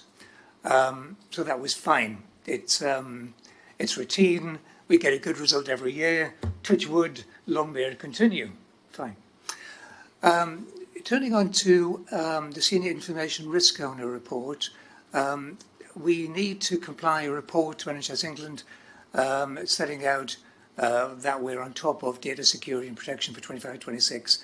The report that we complete is audited, again by internal auditors, and the internal audit gave us substantial assurance that the work that we're doing around that is fit for purpose. So that was a good result. We then do the usual Annual Audit Committee annual report for inclusion in the annual report, and we agreed the internal audit plan of work, programme of work for 26-27, and of course we'll be reviewing that at every meeting of the Audit Committee. That's all, Chair. Thank you, David. Does anyone want to pick up anything from David's report? Thank you. We've now got a series of strategic items where we're looking across the whole of the ICS, all the 3 million population, all the organisations, at matters that are important everywhere, not just in one or two places. So the first of these items is a particularly important one concerning medicines. I guess one thing that the whole of the 3 million population, including ourselves, has in common is that almost everyone at some point in their lives will have taken a medication.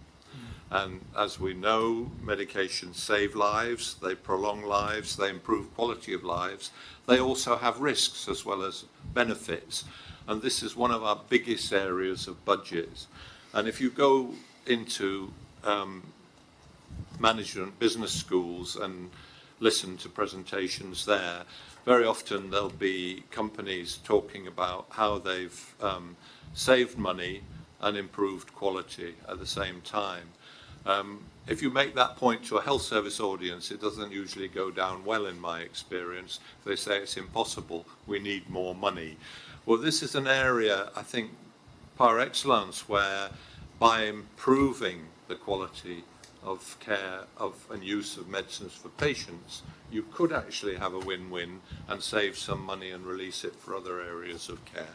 So to talk us through this, Kate Haddart, I introduced her earlier, Deputy Director of Medicines and Pharmacy. Thank you, Chair. So, lovely setting there to bring in on, because obviously medicines are our most common intervention in the NHS, and as you described, any medicine that you're going to take really does keep people well. In most cases, we hope, avoid hospital admissions, and it can manage all of the long-term conditions that we've got in the clinical strategy, as well as ultimately, hopefully, giving them longer, healthier lives. And I think you can see that, hopefully, in the report we've got here. So last year, you as a board approved our 5-year medicine strategy, and it was an ambitious programme, but it wasn't simply always about reducing the cost of medicines or standardising. It was about trying to improve the outcomes that we receive with them medicines for our population. So this is just an update on the first year of how we've really turned that ambition into action. So here we've got this strategy, and we developed it really that making sure that it's not always that medicines are the answer. Obviously, the decision to stop a medicine can be a clinically important decision as well. That's made in our consultations by all of our prescribers across the North East and North Cumbria. We really wanted to reduce the harm as well from overprescribing and improve outcomes for patients with major long-term conditions, as we said, and tackle some of the unwanted variation we had across the North East. Our priority areas, just to remind you from last year, were all areas where we felt we could have the greatest patient outcomes. Overprescribing and polypharmacy. And polypharmacy is obviously where we have patients taking 10 or more medicines on a daily basis. Looking at that antimicrobial stewardship, dependence on pain medicines that we've discussed about even in an earlier item, or cardiovascular disease, diabetes, and all the long-term conditions around that, and anxiety and depression. We know that they all obviously affect hundreds of our patients across there. So what have we really done in year 1 of the strategy? Well, we've really tried to build that infrastructure needed for the long-term success. We've developed a single prescribing outcomes system for our general practice. We have various different models across the North East and North Cumbria, and we did a full evaluation of them independently and took the learning from that, and we've developed it into one scheme for the GPs. We've embedded the medicine strategy and what we need as outcomes into our contracts with all of our secondary care and mental health trusts. We've strengthened our governance arrangements, and we've also built and developed with colleagues, all of this is always with colleagues in the ICB, the dashboards and the intelligence, so we can really tailor where we need to put the effort in. Importantly though, I think it has been an engagement exercise with all our clinicians, and we've had exceptionally strong engagement from GPs, from secondary care, from all of our system partners and community pharmacy. So when we look at the actual GP prescribing system, we've actually got 334 GP practices signed up to that this year, looking at outcomes and moving it forward. So it's demonstrating their system-wide commitment, I think, to the quality and safety of our prescribing. Another example you can see on the screen is that we've worked well with our comms team, as always, really looking at that sort of how do we get the messages out about really using a short-acting blue inhaler, and how do we really persuade patients to move with their asthma to sort of, if you like, preventative treatment, because they're very used to having them blue inhalers. So we've worked with the comms team to really try and get that sort of clinical evidence but into behavioural change with our public and patients. Now, although it's a 5-year strategy, we are starting to see even now the impact in that year 1. We have got, out of all the indicators within there was 32 indicators, and 30 out of the 32 indicators are moving in the right direction from that baseline. It's not simply always a measure of activity, it does though show that how that real improvement of how medicines are made. We we can really see there the reduction in antibiotic prescribing, the improvements in that will really help with that growing antimicrobial resistance we're seeing in the North East and North Cumbria, and treat our patients better when we need them antibiotics. We see reductions in opioid prescribing, as well as other harmful medicines, but we're also seeing an increase in the prescribing and the right prescribing around sort of that long-term treatment prevention around cardiovascular. I think there you can see that we're way above NHS England average and national averages about really trying to encourage patients to take lipid-lowering therapies. There's been a lot in the media over recent years, and it's quite a constructive discussion that we need to have with patients about the importance of taking them. They don't always see the benefit in the daily basis, but it's the long-term benefits we can see and how we're going to save lives from that. Also, looking at diabetes, you can see that again, it's about using the right medicines to get the outcomes so that we can avoid longer term heart attacks with our diabetic population, strokes, hospital admissions and premature deaths that we have in possibly diabetes. So we really are working hard to not stop all medicines, but really put the effort in where we need the medicines. Now, at the same time, it's always important, isn't it, to be transparent about our challenges. Two indicators haven't improved in the right direction. One is polypharmacy in older people, so the number of medicines our elderly population are taking, and also a rise in the number of adults that are taking multiple antidepressants, either 2, 3, or possibly 4 or 5 antidepressants on a daily basis. They do reflect, I think, a national pressure or a national challenge really around the elderly population and how we manage this, and also the increasing demand for mental health services. But saying that, we've also made sure that we have at the same time beginning to influence those. So we've had national speakers in, we've had hundreds of prescribers join them webinars of talking through the importance of making sure it's the right treatment at the right time on antidepressants, not taking them away from patients, but looking at alternative routes for patients to take as well. I think at the same time, we don't want to reduce all medicines. It's important it continues if we see that patient benefit. And I think that's a key point to make to the board. This is about where the patient benefit is, but it's that consultation and that patient engagement that needs to be happening with clinicians. And so that's why we've built it into the schemes and the contracts to make sure that that is happening. So in summary, I think what we've done in the first year, we've established the foundations for the next few years. We've mobilised the system. We've mobilised it that they're all going in hopefully the right direction and having similar conversations, so that if you go to a trust or you go to your GP practice, you're getting the same message as a patient in our area. And we really are trying to drive that improvement consistently.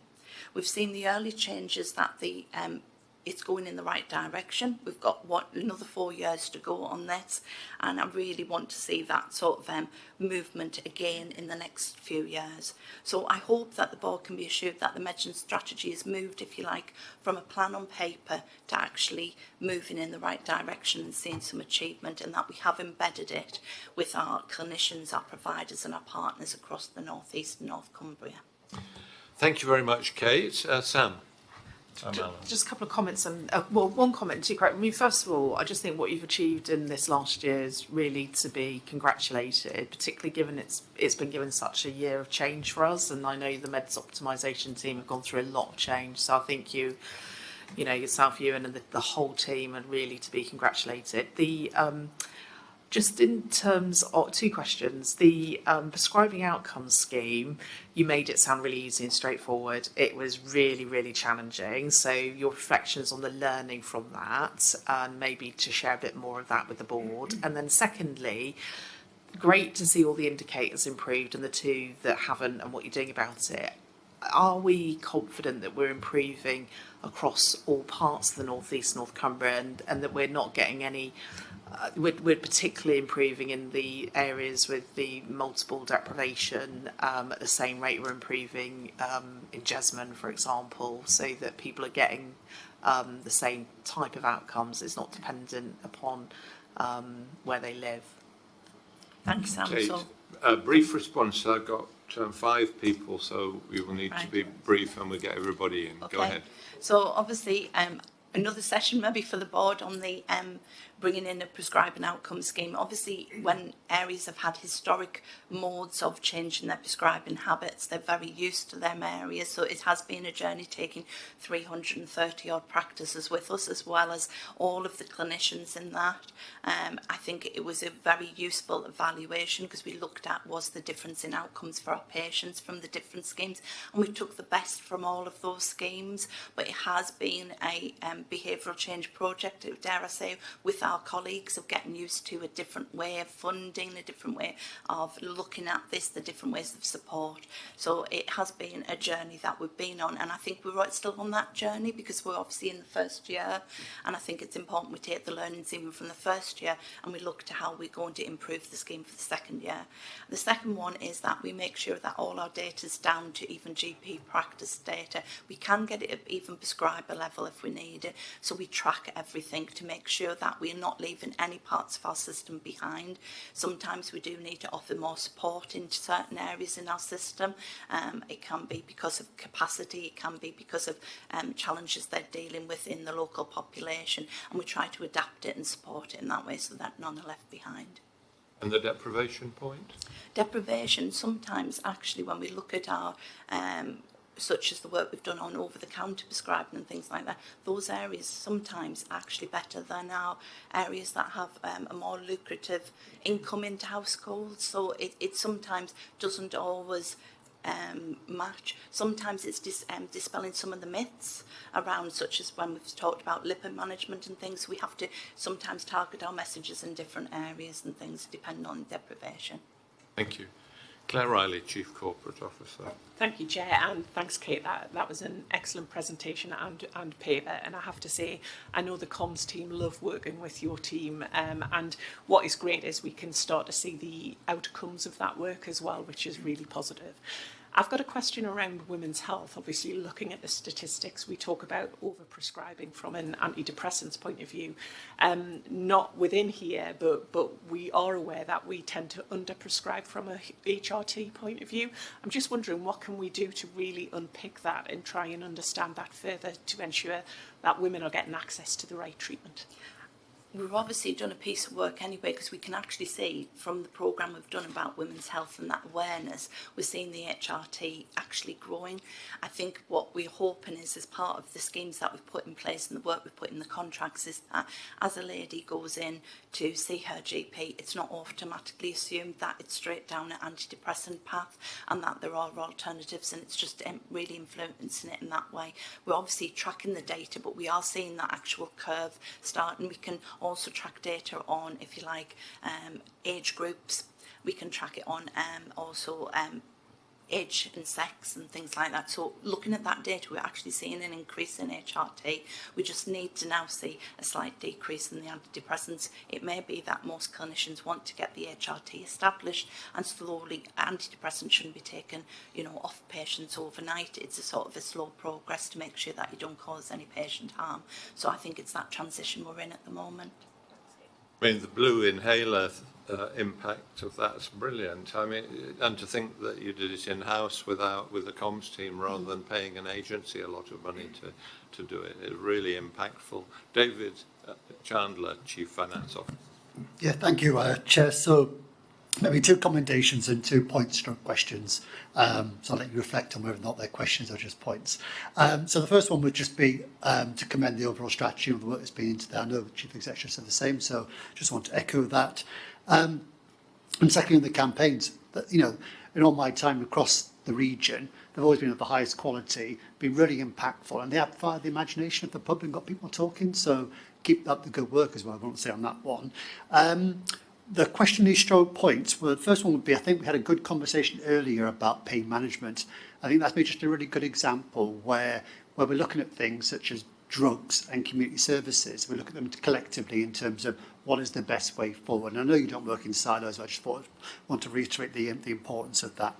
And the second one would be, we talk about the 3 left shifts. And just to remind everybody, that's hospital to community, treatment to prevention, analog to digital, if my memory serves me right.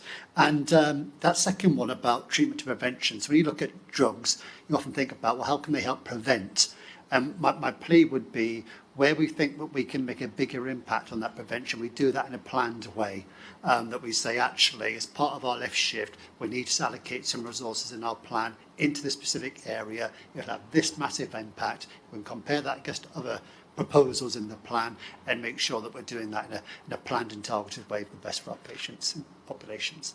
So whether they're questions or comments, I don't know. I'll let you reflect on We that. take them as a comment, very insightful in the interests of time. Sarah Mellick. Thank you, Kate, for that really insightful presentation. I guess my question was around the communication angle, as Claire touched upon, because obviously we know that there's a strong media influence as well as family and friends on the myth busting that we often have to do on a clinical workforce level. Are we planning a constant social media or communication campaign? Because I know that often when we do some campaigns, they are intermittent, and we come around full circle and then we kind of try and go again to try and raise the awareness. How can we embed our communication strategy with social media to ensure that this is an ongoing process rather than an intermittent process? I'd be keen to hear your thoughts.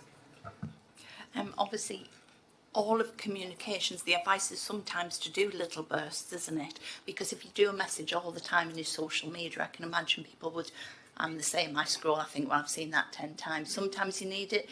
And so we take the advice of our communication colleagues, so if they're really good at knowing where they're, dare I say, it's being looked at in social media, which social media, how to get the most interest, you know, and tweaking the message as we go along.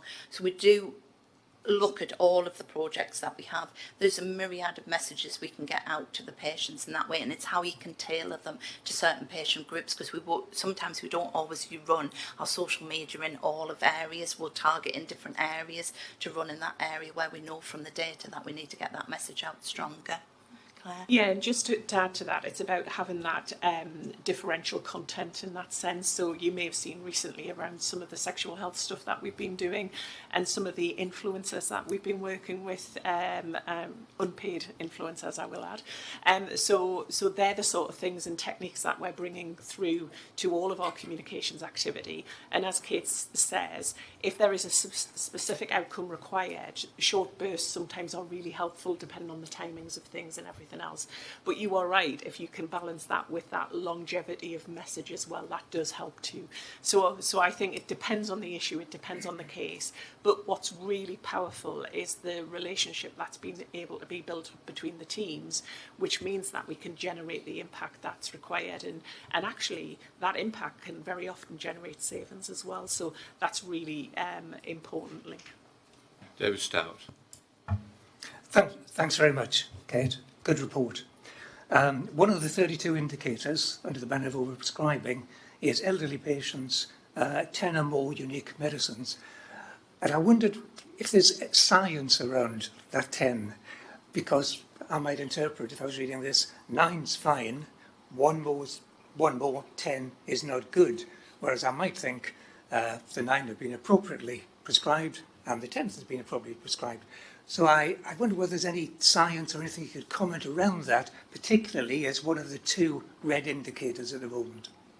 It's mainly from a report that was published a couple of years ago nationally, Okay. where they produced it as a dashboard indicator, and obviously they did a lot of work. I don't think there's any clinical ground. I think it's probably most patients, when they get elderly, have 4 or more medicines, and you can see it growing. When we get to about 10, I think we get concerned as clinicians just how they can manage 10 medicines. I know myself, if I've got 1 or 2 per day, it takes a lot of organisation. So taking 10 or more, it does get to the point as well of all of them different drug interactions, and also the harm that you can have, because often a medicine is started because you have already taken a medicine because you've got a side effect, so they add another medicine on. So it's usually it's from the national database, about 10 or more on a safety ground. Yeah. So we're running with this to create a focus. We're going so with people the national level so that we are monitoring in the same way nationally that NHS England will be monitoring the ICB on our levels, because obviously they have that national report, so it's something that comes up in national meetings and regional meetings. Thanks, I understand now. Thank you very much. Thank you. Neil. Yes, just to add to that, I think what's more important, I guess, is which medications are being prescribed. So even 2 or 3 medicines in combination, there may be significant safety grounds. So there's importance around structured medication reviews, which are monitored through quality framework and CQC. Look at those kind of things when they go to practices. But you're right. I mean, an increase in the number of patients taking 10 or more, and also an increase in the number of patients being prescribed 3 or more antidepressants, raises safety alarm bells. So we'll pick this up out with the meeting and see what further work we can do to try and turn those red ones green. Kate, I know the focus today hasn't been on medication harm, but I just wondered where we were on the opioid deaths, which is a big international problem, as you know. I know you've done, you and yourself have done some work on this. How do we compare across the country, and how successful so far has been the programme that you've been implementing? Well, obviously we had a high baseline in the northeast North Cumbria because we had a lot of manual labour perhaps many years ago, and we have obviously a lot of chronic pain, so it was a big juggernaut to turn round, but you can really see the reductions. I'd love to send you through the graphs where we're really coming down. We're coming down into sort of a safety quartile, I would have said, and we're not going to ever be the lowest in the national, but we're coming more to that national average there, Liam. And what actions have achieved that? It's been a combination of actions, if I'm being honest. We had a huge sort of public campaign and behavioural change campaign.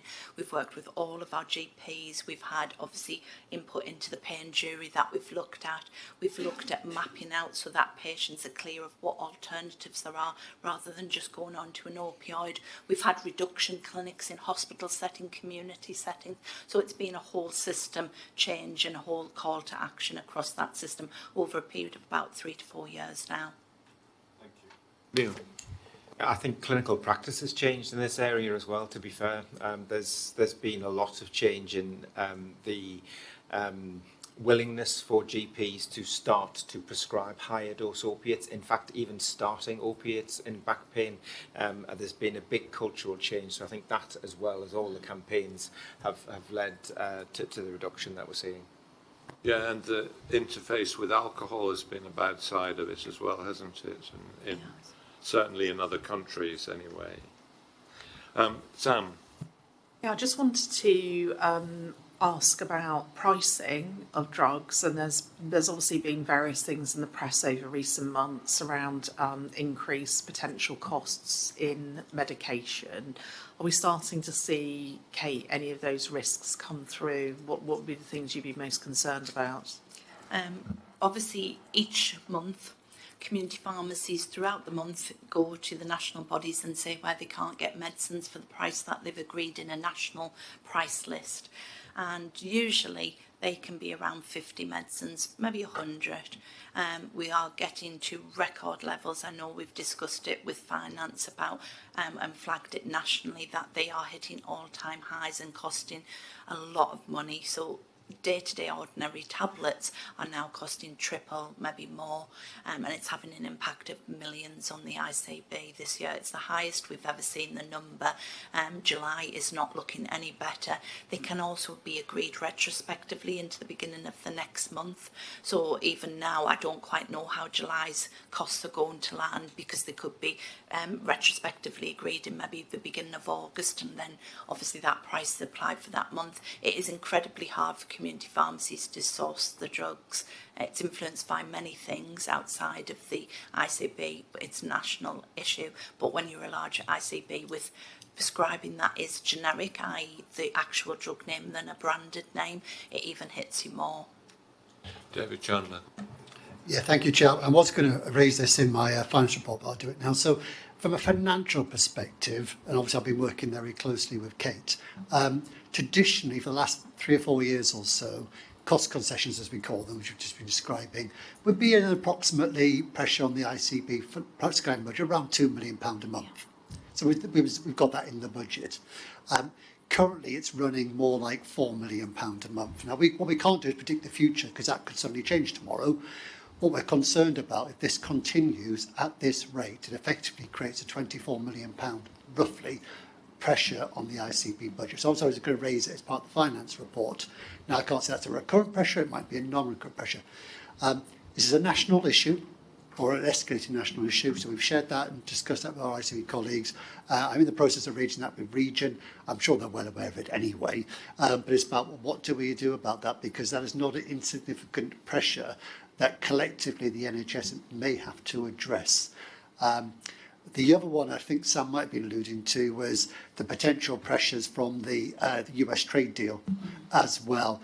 And I'll let Kate come on that, but I think it's possibly too early to tell in terms of those pressures yet. It's more on new drugs, if I remember rightly. But the assessment of the value for money of those drugs has effectively gone up, is my understanding. And we may have questions as an ICB about where do we want to put our money for the value for money? Is it going to be a more expensive drug that the trade deal says we should be using more of, or do we want to invest into community services? You know, a good example is paid services, etc. You may get better value for money in community services rather than new drugs. And they're the sort of things that we'll, as a board, no doubt have to, within our systems and processes, consider what's the best use of resources. I think to answer your question, I think it's a bit early to say the impact at the moment on the NHS budget, either locally or nationally. Is that fair, Kate? That's fair on the US trade deal, I think so. And I think it's also getting used to the new way that we are being funded, because obviously a lot of the funding is coming from NHS England on certain drugs, where they give us a block back to ICBs outside of the pricing mechanism. So you don't have that comparison. You can see what the cost is of it in the marketplace, but then if they have agreed any rebates and things like that, it's coming as a sort of a different pricing, and so it makes it very hard to compare even our prices and our if you like, our volume that we see in the ICB. But I think it's too early to see on the US trade deal. I think the price concessions are a bigger risk currently at the moment. We need to move on. We're asked to approve the updating of the medicine strategy. Everybody happy to approve, as well as noting the progress? Well, thank you very much, Kate. I mean, I do think this is a very nice exemplar, because one of the roles of the ICB is to address things that need to be changed systemically across the whole of all of the organisations concerned and across the whole population. So I think it's a really good example, and congratulations on what you've achieved so far, and congratulations to you and your boss as well. Yes. Yeah. Okay. Well, thank you very much indeed. So we, excuse me, we move on then now to item 13, which is another strategy. Well, it's an action plan, but it's also directed at the strategic level, the primary care action plan. And Levi Buckley, Deputy Chief Operating Officer, is going to introduce this. Thank you, Chair. The eagle-eyed amongst you will remember that this used to be called the Primary Care Access and Recovery Plan. What's been the shift in the last year is kind of post-pandemic, recognising a lot of the recovery actions we put in place nationally have had an impact. So this is very much focused on improving access within primary care. And as always, just to remind people, that primary care is broader than general practice. We include our pharmacy, optometry and dentistry commissioned services within that umbrella. The paper describes the work that we've undertaken within the organisation across those areas within primary care to describe how we will continue to improve access across a range of domains, and picking up some of the queries from the medicines presentation we've just received, also looking at where there are inequities in provision across our population, whether we need to target our resources in different ways. And in the paper, you'll see, for example, our access to urgent dental coverage is often very targeted, where we know there are variation in provision and perhaps a lack of access for some parts of the population. I will not go through the whole detail within the paper, Chair, but just to give the board assurance, this has been a robust process working with all of our teams. We submitted an initial draft at the end of April to NHS England, and following further feedback, our final action plan was submitted at the end of May. We've continued to identify a number of risks in the paper, as well as some of the mitigations that we believe will address those, but we continue to monitor this on a monthly basis. And this reports through our Neighbourhood Health Subcommittee through the organisation's governance route and back through the board assurance. I would just add as well, we do continue to submit returns, and indeed I just signed off the last return at the end of July for NHS England yesterday, and we can begin to see there are some areas where we've continued to do some improvements. So, for example, you'll see the national target for clinically urgent patients seen the same day has increased from 71% to 74% in the first 2 months of this year. We've continued to see the recent GP survey has demonstrated North East and North Cumbria ranking amongst the top ICBs for perceived ease of access and overall experience. So again, we get some triangulation from a range of data sources to demonstrate where we believe we are making some improvements. I think the biggest risk I would just flag has been our restructure following the running cost allowance reduction, as we've reformulated our teams, and that has reduced capacity to some degree, where we will do independent visits to a range of providers. So our primary care subgroup continues to work in a very detailed way on all of those data sources. We have a national, it's called a GP outlier dashboard. So we take information from that. We take, as I said, the GP survey. We take all of our returns from our commissioned services in dentistry and pharmacy. And that allows us to, very much in the way Kate described on the medicines dashboard, do some kind of deep dive analysis where we think there is significant variation. And that may be either providing additional support to services where we can maybe buddy them up with a practice or a dental surgery or a pharmacy who's delivering good performance. Or if necessary, we would look at contractual levers where we may need to take some specific action. I think the other risk I would flag has been the continued implementation of the new GP contract. So the board will remember we reported last year about the main 3 modalities of delivery with online consultation, telephone access and face-to-face within revised core hours. Again, I think we've done a supportive piece of work with our providers to get good delivery against those 3 modalities, but that will continue to be an area where we need to focus for the year ahead. I think those were the main issues I wish to bring the board's attention to, Chair, but I'll happily take any questions. Thank you very much, Levi. GPs on the board want to add anything, Neil? No, I think it's a challenging time in general practice, and I think that's been felt. But as I say, that we do have some promising results from across the patch on access. So there's some early signs of some improvement, but it is still quite a busy and pressured environment out in general practice, which we all recognise. Thank you, Sarah. Yeah, absolutely, Chair. I would concur with Neil. I think just as long as we ensure that GPs are at the forefront of neighbourhood decision making and involved to the fullest extent, I think that will enable us as an ICB to ensure a strong working relationship. But we are in difficult times and one to watch, really. Thank you, Sam. Yeah, I was just reflecting on the previous presentation where we have sort of some clear, tangible measures, except that we're responding to a sort of a national approach here. But I wonder whether there's some crisper, shorter goals for dentistry, pharmacy, optometry, and primary care that we can just measure ourselves against.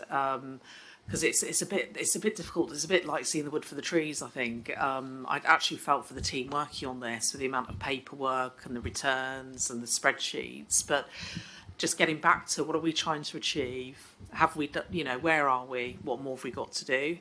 Yeah, that's a good point, Sam. So there are a suite of metrics that sit behind the action plan. So same-day access for clinically urgent patients, ease of access, continuity of care. So a number of those are measured through the GP survey as well as the returns that we generate through performance team.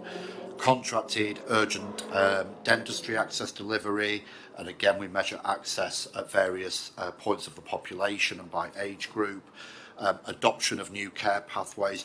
There is an evolving dashboard for the primary care metrics that will be incorporated in our revised integrated delivery report, which my team and Neil's team are working on together and will be coming to a future board. So that's helpful feedback, and I think we would look if we can do something like Kate's demonstrated with the medicines management that perhaps makes it a little bit more visually appealing to people than sometimes a performance report may be.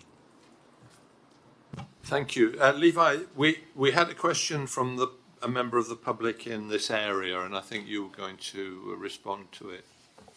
Yes, thank you, Chair.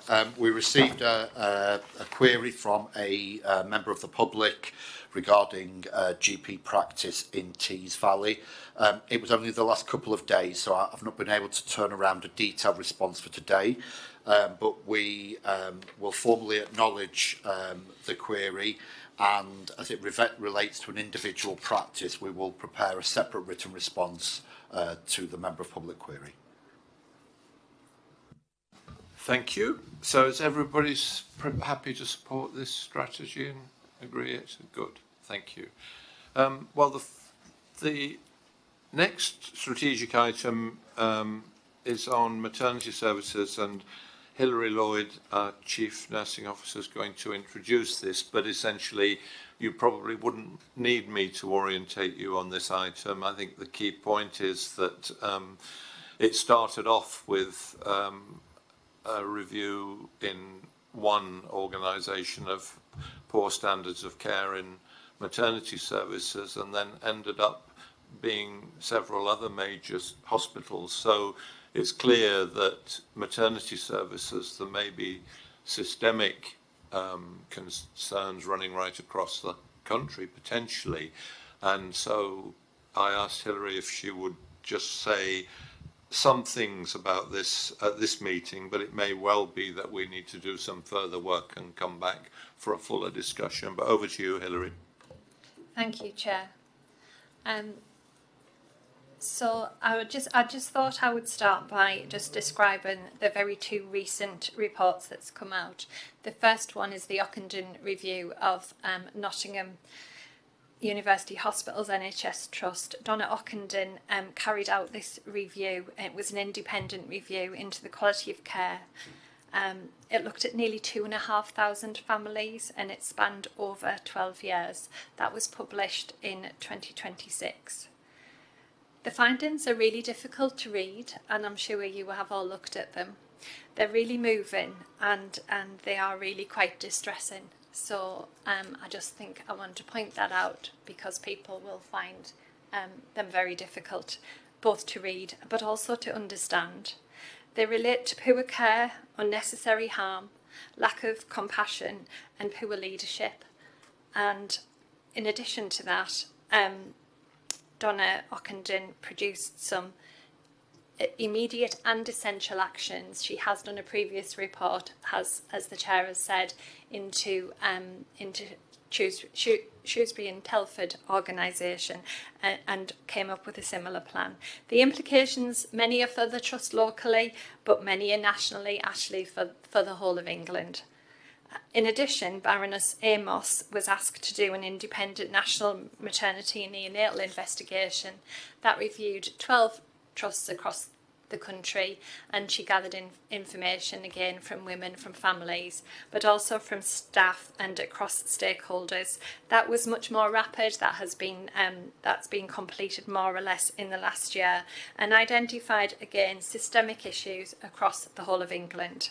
It detailed unacceptable care that some people had experienced, but also she went on to talk about staff burnout and staff stress, often due to the pressured services, and how that led to loss of empathy and compassion for our women and families. There were some really common themes across Ockenden and Amos. I've listed some here that I'll go into a little bit more detail. Themes particularly was around listening to women, listening to families, listening to birthing people.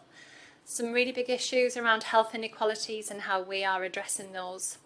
The culture of organisations and the safety within those organisations. Governance and accountability, and then that sustained improvement.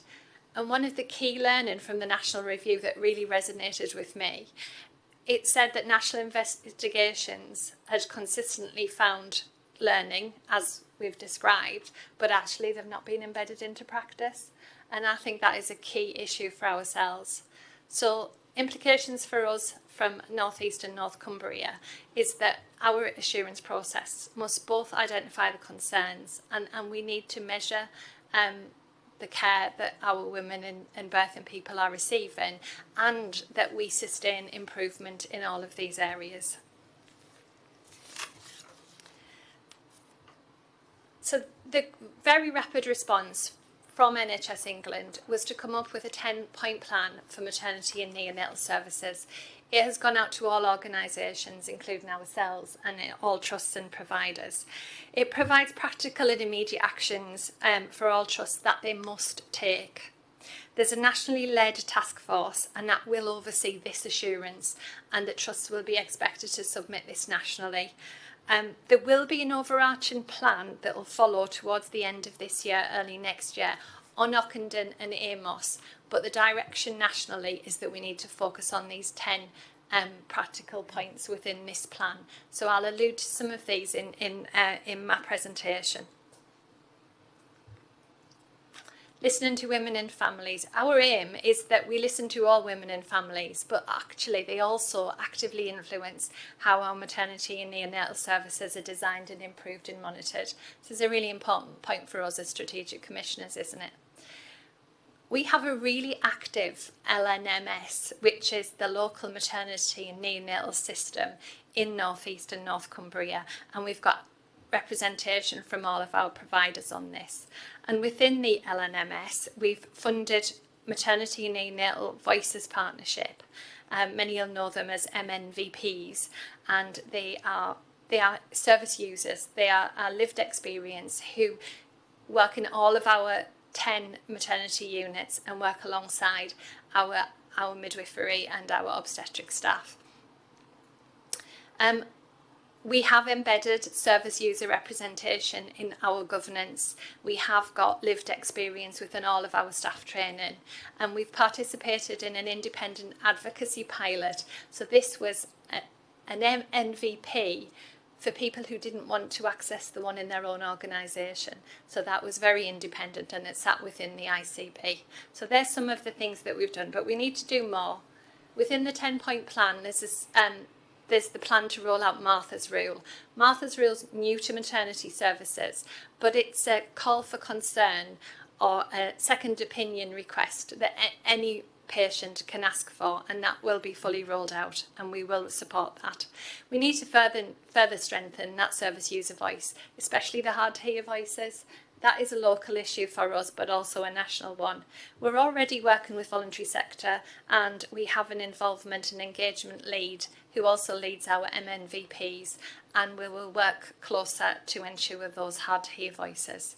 We will need to review our home births in line with new guidance. Home births is talked about a lot. We've got huge variation and inequity across North East and North Cumbria, with our organisations delivering different services to our women who want a home birth. There is national guidance expected in November, and there are 10 standards in there so that women can have a choice and can have personalised care of where they choose to give birth. In the 10-point plan, they're looking at real-time service user feedback, and we need to think about how that will be heard and how it will actually be actioned. And then also we need to ensure that our service user voices are integral to our commissioning and our contracting with our providers, and that's true representation. Just moving on to reducing health inequalities, which again is a major theme within these. We need a population focus to ensure that we're truly serving our communities. We need to reduce that variation in maternal and neonatal outcomes and improve access for everyone, support culturally competent and personalised care. We have done some things already. There is a 5-year equity and equality action plan. We have done some work around the top 5 languages, although I appreciate we need to do all languages across NENC and supported translation and leaflets as well as other communication on our websites. We've supported cultural curiosity training in our trusts. That is a national programme. We've got a maternity migrant care plan that's been implemented across our organisations, and we've developed personalised toolkits, but we need to do more. We need to strengthen that system assurance on the inequalities data and actually how are we using it to target improvement. And we need to support our trusts in using that inequality data, but also there's a perinatal equality and anti-discrimination programme that's available nationally, and encourage all our trusts and our MNVPs to attend that programme. Again, it comes back to our commissioning and contracting powers with providers and work with our neighbourhood health commissioners. And then from a safety, cultural and governance lens, we ensure that all services across NENC is safe, equitable and personalised, and that we focus our accountability on improving those services, both in terms of outcomes and in terms of experience. I've mentioned the LNMS. We've got a safety dashboard. It's very, very detailed. It helps to monitor variation and other emerging risks. We need to learn from incidents. What we do is we share our incidents across all of our providers. We've got improvement plans to monitor governance. We've got escalation and support processes where risks are identified. We will go in and offer advice and support. And also from a peer review point of view, from one organisation to the other. And we have executive oversight and leadership in myself as the ICB Chief Nursing Officer and Neil as the Chief Medical Officer. We do share an office, we do talk a lot, so we can have those very informal as well, not formal conversations about safety and care. But we do need to, again, strengthen board reporting, strengthen our reports to our Quality and Safety Committee, make sure we are triangulating the data that we receive, and also, and it's very apparent in one of the reports, that we're not always focusing on clinical audits, and they do need to be reinvigorated. We need to strengthen the patient safety culture and ensuring that concerns are identified, actions taken, and again, those improvements are actually sustained. Ensure implementation of national maternity bundles. So the national maternity bundles are like a clinical effectiveness list of things that need to that we can use through evidence, so smoking cessation, fetal growth, fetal movement, etc. And a more recent thing is the MOS Alert. The MOS Alert is the Maternity Outcome Signal System. It's near real-time safety alerting system, like a safety management system, so we can see if anything is happening in any of our organisations. And then again, just ensuring we've got the governance arrangements to respond to these national reports and action plans. So I was just going to do a little bit of discussion, reflection before we open to questions and discussion, if that's okay. Be brief on that then, Hilary. I will. Yeah. I just wanted to start by reassuring our women and families that maternity and neonatal services across NENC are generally very, very safe. And we do have good systems to monitor safety and quality. However, we need to do more around ensuring universally good clinical care, and women are at the centre of that communication and decision making. We need to do more about transparency, openness and the culture. I think we're at a pivotal moment in our maternity services to ensure that we do have effective and compassionate care that's also fit for the future. And as strategic commissioners, we need to be asking all of these questions that I've presented so that we can ensure that we are commissioning high quality services for our populations. Thank you. Okay, so just before opening it up for our discussion, which will be quite short today, just to say I think this is something we need to return to and have a full discussion on. But I'd just like to ask one question before others do.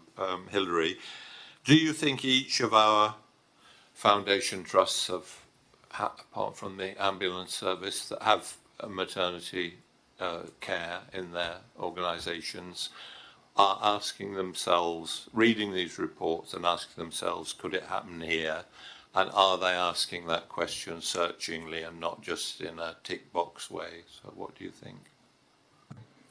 I think through our our LNMS, we've got really good representation from all of the trusts. They're very engaged, and I am assured that they are asking all of those questions. How searching those questions are, it's very difficult to hold the mirror up, isn't it? So I do think we've got a role in ensuring that we are probing and have that level of scrutiny, so that those questions are being looked at with the level of scrutiny that should be the case.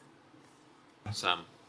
Yeah, I think there's. I mean, I would support that. And actually, ambulance trusts, they do deliver a number of babies, don't they? So there are definitely aspects of this that are relevant to them as well.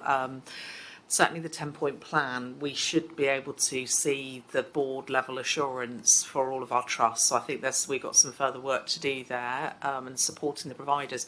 I think we need to take a bit of a step back from this and really ask ourselves what are the strategic commissioning actions. So, for example, the issue on home births, and we are expecting some national guidance on that later this year. I think where we've started to look at that even now with our foundation trusts, and we go back to the contracts and what we're specifying we want in terms of outcomes and the nature of services, we've got either some gaps or some variation. So I think we've got a bit of work to do to say, actually, as a strategic commissioner, what do we need to put in place? So I think we need very clear specifications with clear standards and a clear monitoring and oversight of those units. And I think that's a bit of developmental work we'll have to do over the next year, but we should, I think, bring a plan back to the board that says, and these are the commissioning actions, because there's something in these reports for every part of the system. What they don't quite do is pick out what are the things that commissioners need to do, so we need to put a bit of thought into that. Thank you. Sam, David Stout. Thanks very much, Sam, and I think my question is very close to that.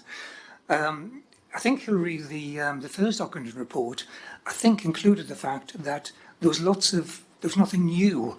Lots of things had been issued before, instructions had been issued, standards had been determined, but nothing had happened on the ground over many years. So this is obviously a difficult area for trusts to actually make progress upon. So we start with that, and then it's continued, obviously, till now, 2025-26. I mean, obviously the providers have the prime responsibility as providers to ensure that their services are safe, appropriate, etc., etc. And we are a commissioner, and a strategic commissioner, so we also need to have assurance in less granular, perhaps, detail than a provider. But nevertheless, we need to be assured because we are commissioning services from those organisations. So I think, and I think you're thinking the same, Sam, I think out of all of this, we need to be clear what is the template, if you like, for a provider organisation to get adequate assurance that they're on top of their services, and in addition, what assurance do we get as strategic commissioner that in fact everything is in place. And because this has gone on for many, many years nationally, we probably need to run with a bit more granular detail for a period of time until we're satisfied that in fact we've got over that hump of problems, and we can then relate perhaps to more routine monitoring like we did other services there. So that's what I've got to add. Thank you. Richard Barker. So my comments in the same space as Sam and David, really, about the strategic commissioning role on this. And I agree, Celine, we need further conversations. It's so multi-layered and so much detail behind these recommendations. But I'm looking at the 10-point plan that Nations England set, and item 6, about 24/7 services and availability. And I think we need to ask ourselves, what are the standards we'd expect of every point of delivery 24/7? Who can meet those standards and who can't? And if they can't, why can't they? And what would we have to do? What action plan would we need to undertake to meet those standards? And a second thing, which again I think is a key role for us as strategic commissioner, is looking at escalation between those delivery points, and how do, within organisations and between organisations, do we escalate when things get difficult? And the role of networks. Neonatal is an obviously very mature network, which is important, but other wider obstetric and maternity networks, how within and between organisations they interact. at points of escalation. I think as a commissioning objective, that's something I think we should take personally. Thank you, Richard. Jill Murray.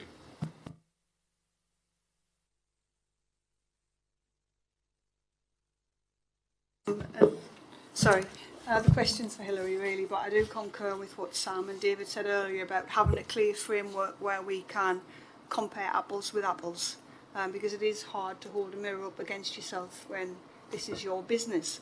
So I suppose as well as doing that, so that we can get a clear-eyed view of what that looks like on that framework, can we or do we currently have a look at serious incidents and near misses, and if not, could we do that retrospectively? Because I think that would give us a good temperature check of what's happening within that particular commissioned organisation. Yeah, thanks, Jill. We do look at all incidents, serious incidents, near misses. The trusts all have weekly patient safety meetings where they look at those and then they share them across the system. I think there are a couple of issues. To some extent, there is so much information in the dashboards. It's very difficult to know what are the ones that we want to prioritise and focus on. And I think as well, because Penny Dash said it in her report on patient safety, didn't she? There's been multiple recommendations around maternity services, but we haven't seen the improvements. So we have got to do something different this time to see those. I think as commissioners, we need assurance, but we also need the level of scrutiny across the services, and we need really good contracting in place so that we're having the right conversations at the right time with those people. And I think the thing that I probably worry about most is the cultures, because they are not as easy to measure, but they're always an indicator of safety.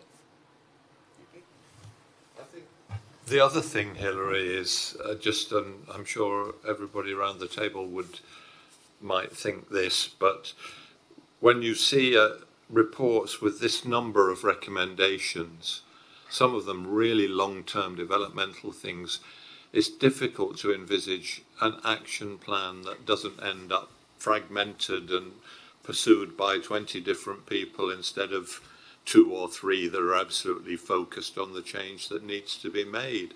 So, and we've seen this with a lot of earlier inquiry reports in the NHS. So I just don't quite know what you do about that, but looking at your slides, at the number of actions you had on those slides, you could not carry that in your mind as a chief executive, and you should be. If you're the chief executive of FT and you want to change this, you should be carrying in your mind the 2 or 3 things, or a bit more than that maybe, that your organisation needs to do, and be able to be sure that they have been done. How could you, with a plethora of recommendations coming not just from one report, but 2 at least? So I don't know whether we want to do anything of our own on that, or just go into reporting mode and feeding the beast in the national level. Yeah, and my reflection on that would be that we, and I'm talking about the global we as healthcare leaders, should be, in my opinion, be doing everything we can to ensure that the health professional at the woman's bedside is able to deliver the very best care possible. And that should be the primary focus of all of the actions that were taken. I'm not sure how we distill that out from all of the actions, but that's our primary goal, to make sure that a woman receives safe, high quality, compassionate care.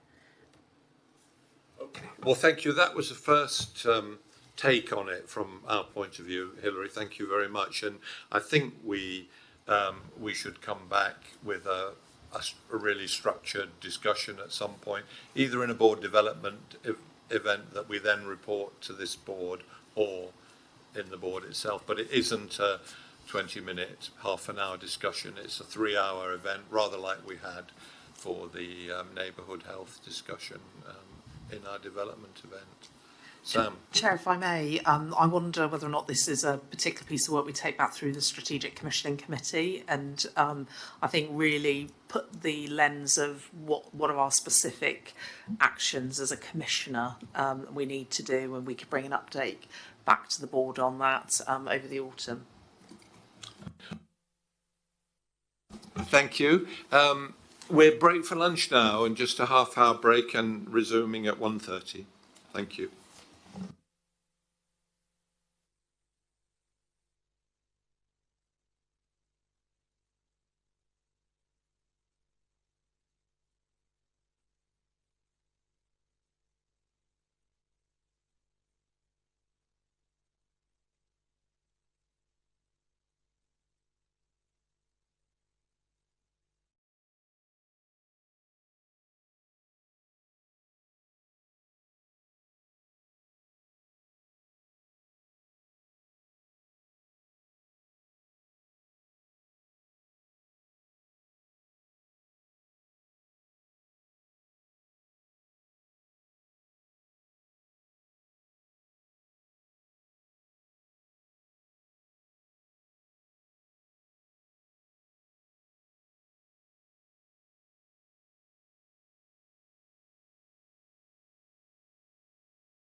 Should we start timing it, see if they're meeting the required standards?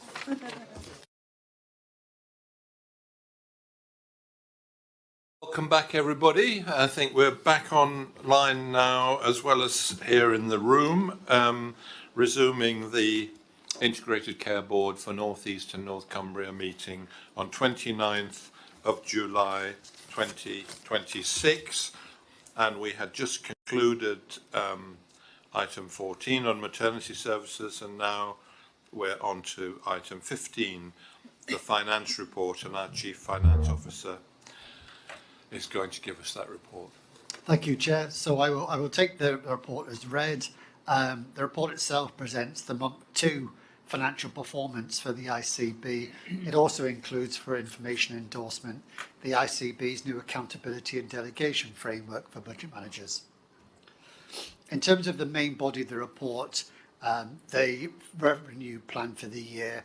So to remind everybody, we have a revenue budget of £9.5 billion for day-to-day operational costs of running health services.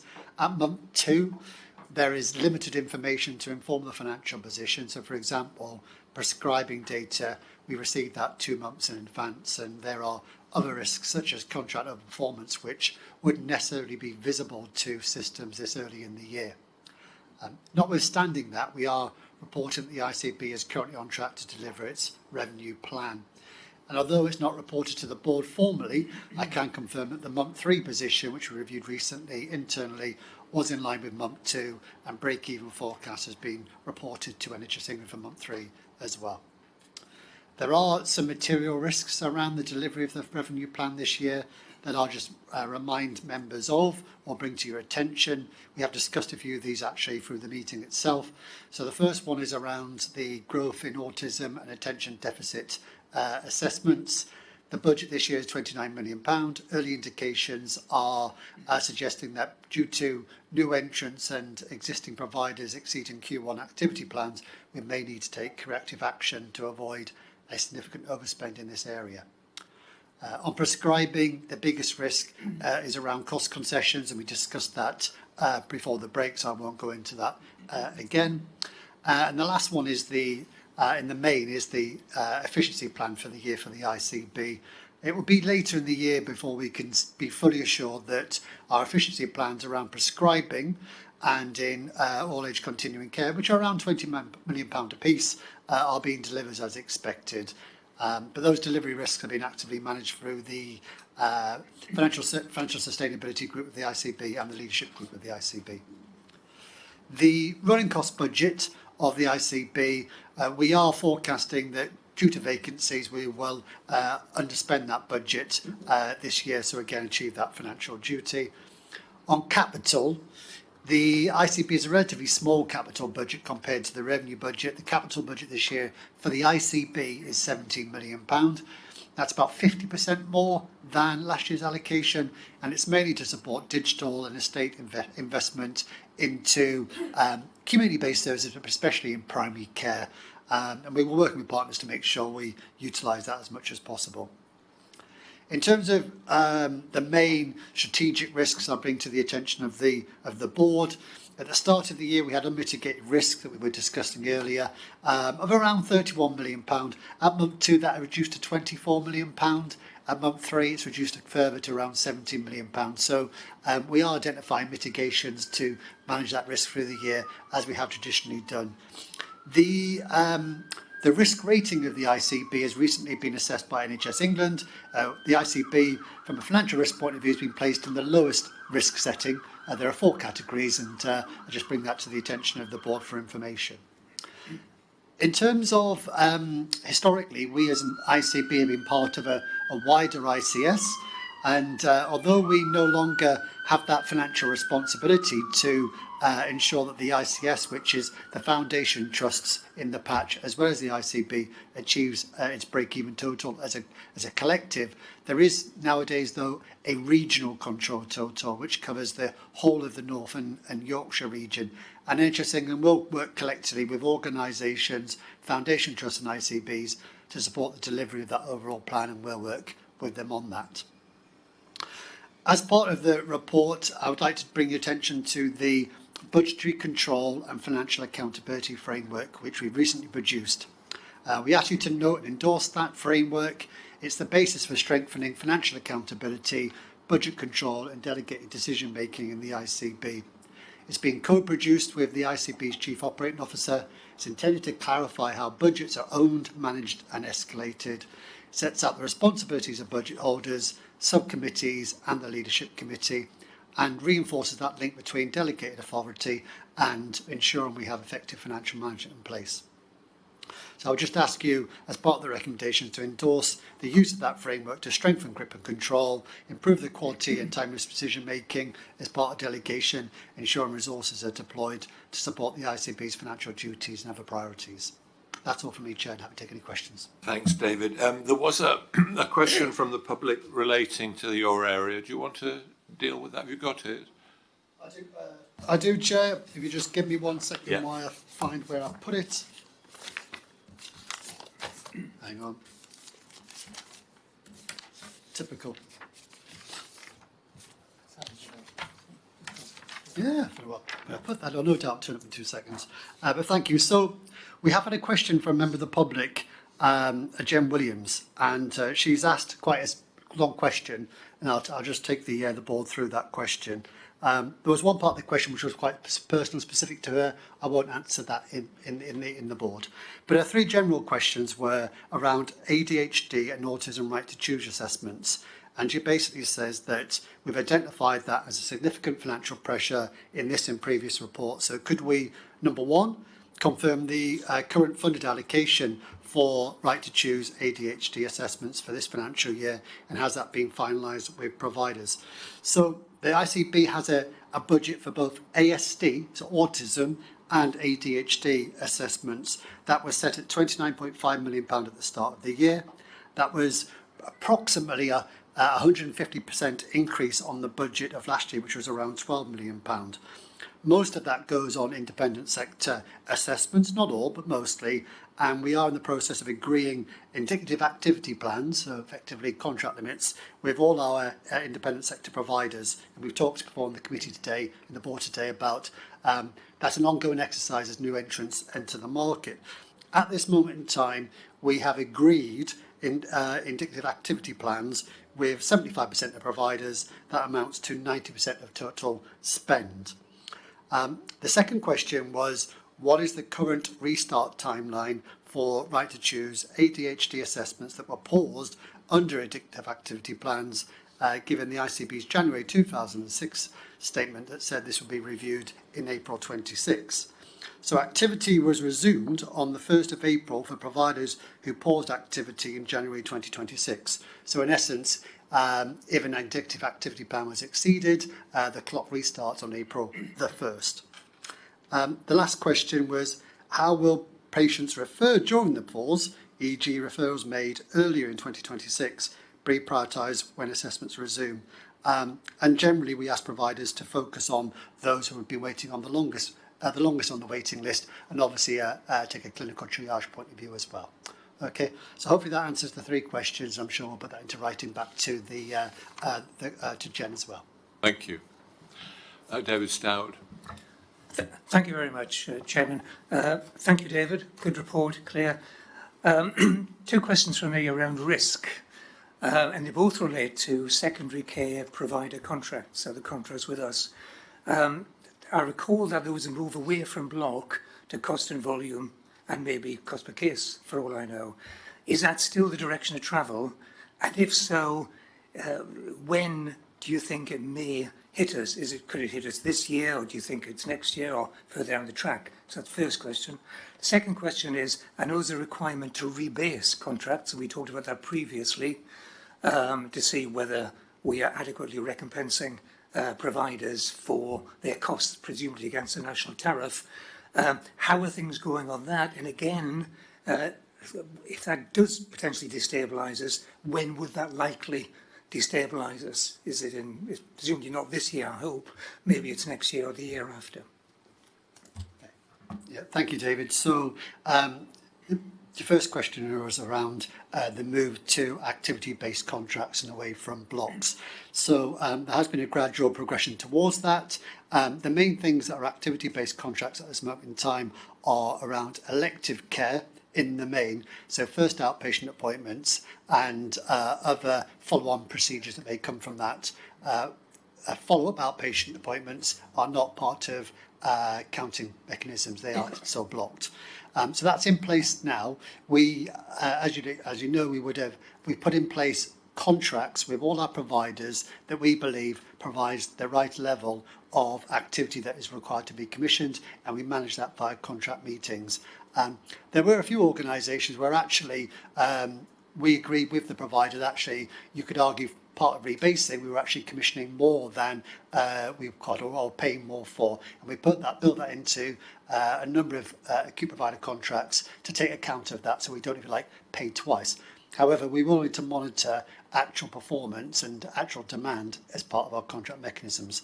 So there is risks around that on both a non-recurrent and recurrent basis. I think we managed that non-recurrent in the main, and we'll manage it recurrently through our contract management processes. It's a bit early to sort of say at this moment in time, is there a pressure in area A, B or C, and what we're doing about that. As I referred to, it's among 2 data, but we've got mechanisms to manage that. We do have emergency elective care contracts as well. They are sort of subject to what I would call payment by results, but much less so. So there is a marginal rate for under or over activity levels at 20%, and we built both of those risks into the financial risks that are reported within the paper of the board, to the board today. So we've accounted for the risk and the mitigations. Your second question is around contract rebasing, which we know can have very material swings between an organisation may be deemed to be significantly under or significantly overfunded, and we picked that on the acute side this financial year, and we are currently going through 2 exercises. One is a national exercise around community and mental health rebasing that will output around October, November time, and I expect to inform commissioning from April 27. You'll remember that if there are implications of that, there's normally a phased implementation of that at 2% of contract value. But I think it's too early to sort of say, is there going to be a pressure or a benefit from that? And obviously we'd work with providers on the outcome of that. We're also going through a process of revisiting the acute rebasing as well, just in terms of we agree with our providers, we would do like a data validation exercise to make sure we were doing that more accurately, more consistently than maybe we did the first time round. So a bit more effort and energy to that. But I think the mental health and community rebasing output will come first, just because we've got the same teams, if you like, both organisations looking at the same thing generally. Hopefully that answers your question. Thank you for that full answer, David. Thank you. Any other points or questions anyone would like to raise? Is everybody happy to endorse the proposals and actions that David set out? Okay, thank you very much. On to our Chief Executive now, who is going to talk about changes to the ICB roles and functions. Thank you, Chair. I think just in terms of this, and particularly in terms of the kind of changes to our roles and functions, I think particularly in relation to our new role as a strategic commissioner, we are obviously very much focused around strengthening our insights and population health approach through our leadership of our Director of Population Health, and particularly in terms of the roles and functions that role plays, and also in terms of where our focus is, particularly around commissioning services. So we've also reinstituted our contract monitoring meetings with all of our providers. Previously, we would have undertaken wider monitoring meetings looking at all aspects of their work, but as David said, some particular areas around financial governance are now clearly within the remit of NHS England. Having said that, as the Commissioner of Services, when we procure services, we set those within contracts and specifications. So we've put in place commissioning and contracting arrangements for that. I think our new structure is particularly helpful for that in terms of commissioning teams that focus on mental health, learning disabilities, and autism as well, and also particularly around acute commissioning and neighbourhood commissioning too. So I think particularly in terms of the changes and strengthening our role as strategic commissioner, our structures are seeking to support that. We have committed to undertake a piece of work reviewing the new structures that we've put in place, and we've started that piece of work in the commissioning team.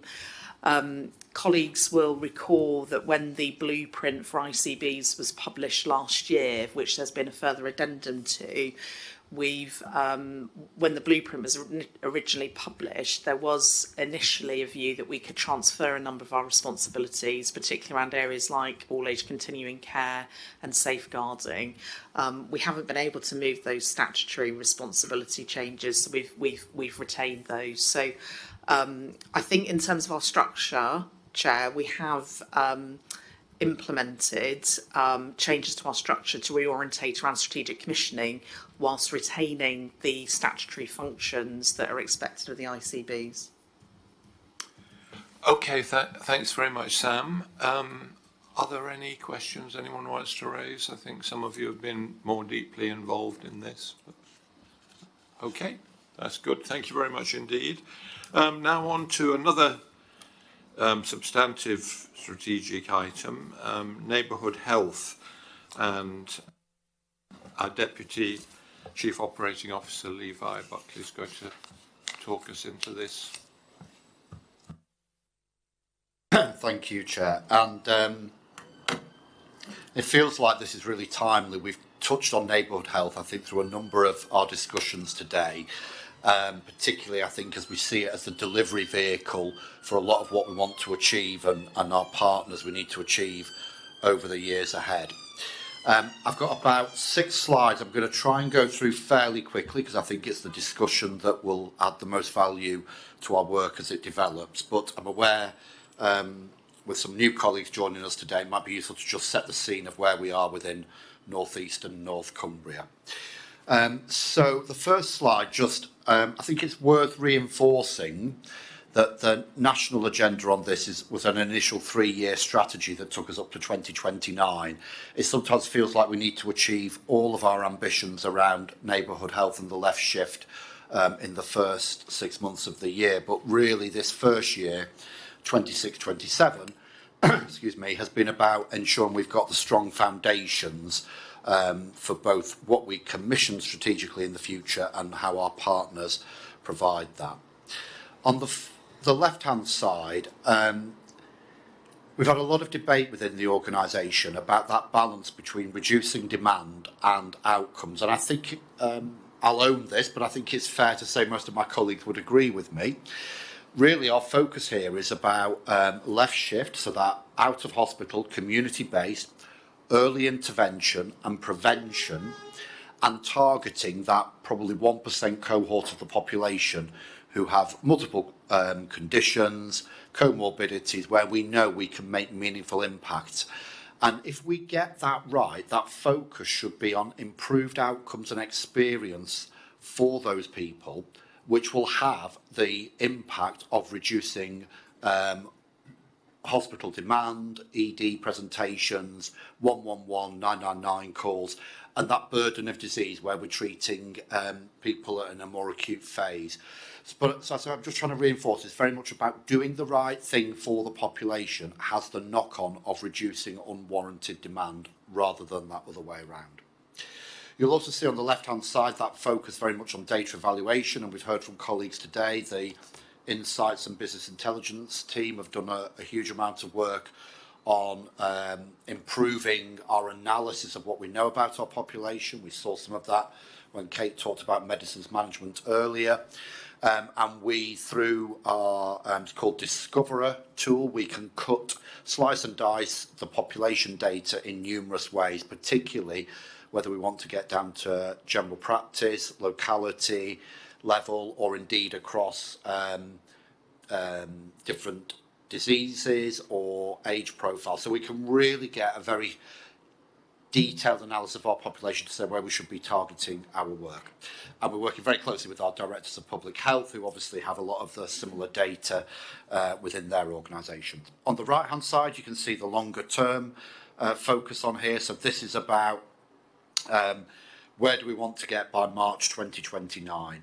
And I'm going to come on to now, I think we've made some significant progress in terms of that understanding our local population, our geographies, who does what, the governance, and how we work with our partners. And I think this will give us a really strong foundation in the current year. In the Chief Executive's brief earlier, it was noted that we'd had Claire Fuller and the national team came to visit us. That was on the 7th of July. And that followed a system-wide neighbourhood health conference we had on the 18th of June, just up the road at St James's Park. But what both of those two events have been really helpful in doing is across a range of partners, so ourselves as a commissioner, but also with our providers, voluntary sector, local authorities and citizen voices, is getting that assessment of those foundations for strong delivery of neighbourhood health and what's called a readiness assessment. So this slide just demonstrates the kind of 4 key areas we've been focused on. So that leadership and governance. We replaced our previous place subcommittees as part of the restructure of ICBs and NHS England. And our place partnerships will be led by our providers, our local authorities, our VCSE colleagues, or a combination. And that's at different levels of maturity across the North East and North Cumbria. Again, we alluded earlier about financial flows, whether that's things like the Integrated Health Organisation work that we're co-producing with Northumbria Trust, or the future delegations, including things like the Better Care Fund, Section 75 and Section 256 delegation vehicles that we have to devolve some of that decision making around resource use in different ways. You can see I've mentioned the population health insights. I'll focus on the 1%. And on the bottom, where we're working currently on our strategic commissioning intentions, we alluded earlier to the refresh of our Better Health and Wellbeing for All strategy, which will engage board and other stakeholders in. And some of the enablers, whether those are around estates, our digital infrastructure, and how we commission for outcomes rather than purely activity. We've undertaken a readiness assessment, and this has been endorsed by the NHS England visit with Claire Fuller's team, and indeed I met with them earlier this week to do a slight refresh on this. So what we've done is taken all of those domains across all of our 13 or 14 places, if we include Westmoreland and Furness in that assessment, and just mapped where we think we are in terms of readiness on those domains I described earlier. This was done in conjunction with our partners, so it's not purely an ICB view of the world. So general practice, local authorities, VCSE, this has all been done at our place partnership level. And one of the reflections we received from the Claire Fuller visit was we're probably a little further along than some parts of the country, which was heartwarming. As I alluded to earlier, we tend to be really focused on the next problem we want to fix, the next challenge where we want to improve outcomes. And it was quite a nice reflection from Claire's team to pause and celebrate collectively a little bit of the firm foundations we've got. But as I say, we will continue to be ambitious for the future. On the right-hand side, it just flagged where across those readiness assessments for all of our places, where are those risks are areas. So the workforce, the right kind of workforce in the right kind of professions to support that evolving model of out-of-hospital care in the future. The limited double running and funding flexibility, and we heard from our Chief Finance Officer earlier, we have good plans for the next 2 years for considerable additional investment in community and out-of-hospital care. This will require some degree of double running as we implement new ways of working. There are still some gaps in data sharing, digital infrastructure. We did get some capital funded this year, which has allowed our hospices to start accessing digital records and improved read-write access across partners. And we're also scoping out a much greater expansion of the Great North Care record. Probably that will move into the next financial year to really improve that interoperability across all of our digital systems with all of our partners. I think it's fair to say that governance and who the provider leads are, and particularly that alignment with health and wellbeing boards. Health and wellbeing boards having a clear role to deliver neighbourhood plans is further work to do. I think, Chair, the other slides just give you an overview of the governance arrangements and how that ultimately reports back through to our board.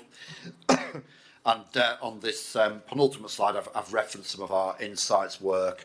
And we heard earlier, when we're talking about our winter plan work, Optimise is a really strong example on the right-hand side where some really intensive work, primarily through general practice with a small cohort of high-intensity users, delivered some massive improvement in both outcomes and experience. And then, as I say, that has an impact on demand and activity within the system. That was only 2,000 people, and we only started it in October, and so the impact was great. We're going to commission that at an earlier stage this year, and we're looking how we may do similar schemes around current CVD and diabetes and other areas where we can again make a meaningful impact. We did have a query around neighbourhood health centres earlier, and this last slide, as I touched on, just illustrates we had 59 potential sites in the pipeline. Just yesterday we received some early notification about that national prioritisation. We're putting a little bit of challenge back in, and I think it's fair to say our regional colleagues are supportive. We want to make sure fair shares for the North East and North Cumbria, recognising the higher levels of deprivation for our population. Indeed, I would say we should get more than a fair share, but we'll work through those national processes. That was all I wanted to cover, Chair. We've posited 2 initial questions, but happily take this debate wherever the committee board finds most useful. Thank you, Levi. Let me start, because I mentioned at the beginning the benefits of having a 2.5-hour board development event on that. There were quite a few points raised there, and there isn't time for me to put all of them, but I'll just put a few to you that were raised on that day and see whether things have moved on and they've been resolved in passing. But you may remember that Christopher Akers-Belcher, who isn't here today, raised what he called structural obstacles. And he said that he pointed to the local authority health and wellbeing boards, which are to sign off neighbourhood health plans. And but he made the point that some of them meet only 4 times a year, and he didn't feel that was a rhythm through which this strategy could be developed. And he also made the points that there seems to be a void since the place-based committees ended, with pilots proceeding and everyone doing something different, and felt that consistency had been lost. The second point was made about general practice. I think it was actually Sarah, and she felt that the mood of the general practitioners in the region was that they felt left out of the key discussions, and that the relationship seems to run directly from the board to foundation trusts rather than including them. And then the final point was made by Tom Hall, and he said that he saw the constraint as capacity. Resources at place are already committed, and while they could be redirected, he felt doing that requires leadership capacity to start the process, which he felt was absent at the moment. So do you feel, following the board development session, that you've managed to resolve all of those concerns? I would never give you complete assurance that we've resolved all of those issues, but we have certainly moved some of them along. So I'll try to briefly address some of them. So Christopher's points were very well made. I did a much more detailed version of this presentation 2 weeks ago with our directors of adult social care and a number of ICB colleagues in the room. And we've also got a similar forum, Ben Anderson and Neil's team working with our directors of public health. So I think since we had our board development session, some of those dialogues with the key partners have moved on. I think most of the health and wellbeing boards now have established a subgroup beneath the health and wellbeing board, which brings the partners together to develop those plans. So again, that's moved on, and it was very much seen as it needed that forum out with the board to then bring those plans back at a more fully formed stage. So we would expect in autumn this year that most health and wellbeing boards will receive the first cut of what that looks like. As I alluded to through the presentation, it's a tricky balance here. The ICB is not the convener or leader of this. We are round the table, but we're not leading the conversations in the way we may have done a year ago. But what we're trying to do is make sure that those commissioning enablers, whether that's about clear focus on the outcomes, the data that drives where we put our investment, we're bringing that to the table. We also, probably about a week ago now, have just had the consultation from NHS England come out on multi-neighbourhood provider and single neighbourhood provider contracts, which will give us a bit more clarity on how we may commission in different ways. And I think to some degree that might address some of Tom Hall's concerns about how we use the existing resources in the system in a different way. That will give us as a commissioner ability to put a kind of envelope around a set amount of what we fund, including in general practice, but not covering GMS and PMS. It will be the more other areas of delegated spend. And we can set collectively what are those improvements for the health of the population we want, and allow partners to develop that delivery model in a different way. I do hear the challenge around general practice voice.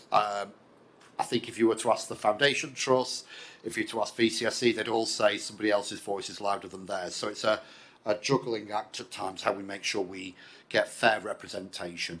And I do think if you take the Neighbourhood Health Conference, excuse me, that we had on the 18th of June and the Claire Fuller visit, we had some really loud and present primary care voices demonstrating some of the interventions we've made and where they are participating. But I think it's a fair challenge that we don't let general practice get left behind as one of the key delivery vehicles for this work in the future. I think that's great. Thank you. Well, let others come in now. Richard Barker. Yeah, just a couple of things, Levi.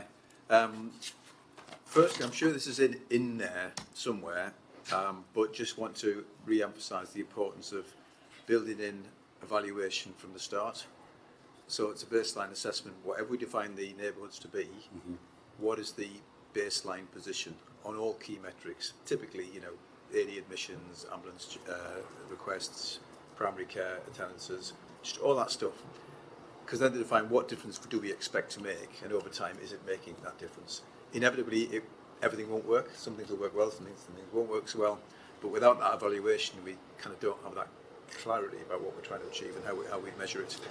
The second thing is just really an anecdotal thing, and I apologise I couldn't get to the board workshop. But just thinking about us getting upstream, taking a population health approach to our most high-risk groups. You mentioned the 1%, multi-morbidities, etc., but just elderly care generally. Just how, as a network of providers within each neighbourhood, could we go about this? I just want to kind of share something I remember from my past that seemed to be worth looking at. Was the I've forgotten his name now, in Hull. Was it the Edith Dobson Centre? Jean Bishop Centre. Not necessarily replicating the building itself, but the process of just basically taking every elderly patient through that process, and not it all landing at the GP's desk or some other really busy person's desk. And it's an integrated care group, including fire and rescue, actually, who do kind of health and safety assessments on homes. And I don't know what the recent evaluation is of that, but at the time it was genuinely reducing emergency admissions and any attendances. Obviously, some of these patients got streamed into other care settings, therefore there's another demand is created. But it was something holistic about that I liked, and it'd be good if some of that learning could be And there be numerous other examples all over the country. That's just one that springs to mind, being anticipatory, not just reactive to patients' needs. Neil, do you want to clarify that before David starts? Yeah, just quickly. I think I've spoken to Jacqueline about this. She's some experience with the model from where she worked previously, and it's one of the only things that's proven to work with frailty, and it's a comprehensive geriatric assessment. So we are looking at the model, and we'll see how much of that we can adopt across the patch. Thanks. David Stout. Yeah, Liam, Levi, correct me if I'm wrong, but conceptually, the best way to make a change might be to make a decision pan 3.2 million population, or it might be locally. I'm thinking, how do we ensure that going forward the decisions are made at the right levels, or will we be likely that in fact it's up to the networks to actually do their own thing, and we are trying to persuade them to do that, and then there's a whole range of some who are going fast track, some who are going slow, and actually we could have made the decision once for the whole of the population and actually made a difference straight away. Is that a risk, or am I just not seeing it correctly? So, just briefly, Richard, just to give you some assurance, we did have the research and evaluation team in the organisation were helped focus on Neighbourhood Health Conference, and we captured a lot of views there, and they're based within Hillary's Directorate, and they're absolutely front and centre of our work. But that challenge on the metrics, the outcomes, and evidence in the interventions made a difference is well made, and I will feed that back more. David, I think this is one of the things we're still working out with partners, but absolutely, I think there's two key points in my response. Firstly, in the new world, I think it's the ICB's role to be really clear about the outcomes that we are seeking. So the data tells us what we know about our population. So if you take the 8 care processes for diabetes, we can see the variation across outcomes in our localities, so we can set differential targets of the kind of either best in class or average that we want to do, but certainly looking to exceed the England average. So there's something about how we use commissioning for outcomes to set that agenda. The second point is, and it's a debate that's live in the organisation. What can we, wherever possible, we want to do things once at scale across the organisation. So where there's a really clear evidence-based intervention that will make a meaningful difference, why would we not drive everybody to deliver the same standard? A little bit like when Hilary was talking about the maternity standards earlier, and how are we confident we've got the same standards in every contract with every provider, and we're monitoring against those. And then secondly is we're really clear that we do want some local variation, and that's partly to reflect, urban, rural, coastal communities have different starting points, different needs, and therefore we need to target some of both what we provide and how we provide it in different ways. And that's where I think we need to let the partners have the flexibility to deliver that against the standard set of outcomes that we've defined. That's very helpful. I suppose the key then is to make certain that we don't box ourselves in setting the rules of the game with the neighbourhoods, and then subsequently find that we're disempowered to make those once pound 3.2 billion decisions, which is the most effective way of implementing change. Part of what the team are debating in that space is also setting some ambition. So if I take the Optimise example, that is a no-brainer. We should be pushing that out at scale. Those are things that we know we can make a big difference for our population, and that isn't up for debate. So let's be clear on the things that we know we should be doing, and where's the space for local nuance and development over the next 2 or 3 years on that. Thank you. Sam? Yeah, I think that was a really good explanation, Levi. I think probably what, as a board, we need to get clearer on, and perhaps at our next meeting is, so what are the outcome measures we want to see? And I think this point about what's the local solution. So one example, we need to reduce the demand in the emergency department. Now, that's often a symptom of other issues, but if that's one thing we're going to measure, which is to try and manage the demand placed on our emergency departments, we set realistic goals on that. It then should be up to the local partnership, whether that's in Sunderland or Stockton or Newcastle, to determine the best way to do that for their local population, because there'll be some warranted variation based on difference in population and also the shape of local services, because again, quite often these solutions aren't just reliant on the NHS side of things. But we will be investing NHS money into neighbourhood health, and I think as long as we are measuring and clear about what the outcomes are that we want, there should be that flexibility at a local level to determine the best way to do that. And that's where the partnership comes in. And as Levi said, we're not always the main partner leading these. It's a combination or a partnership with local government, with general practice, and with the local NHS trust and the voluntary sector. But I think we need to be clear on the outcomes. Neil. It's an interesting thought about the outcomes and what we want from neighbourhood health, because you can view it a couple of ways.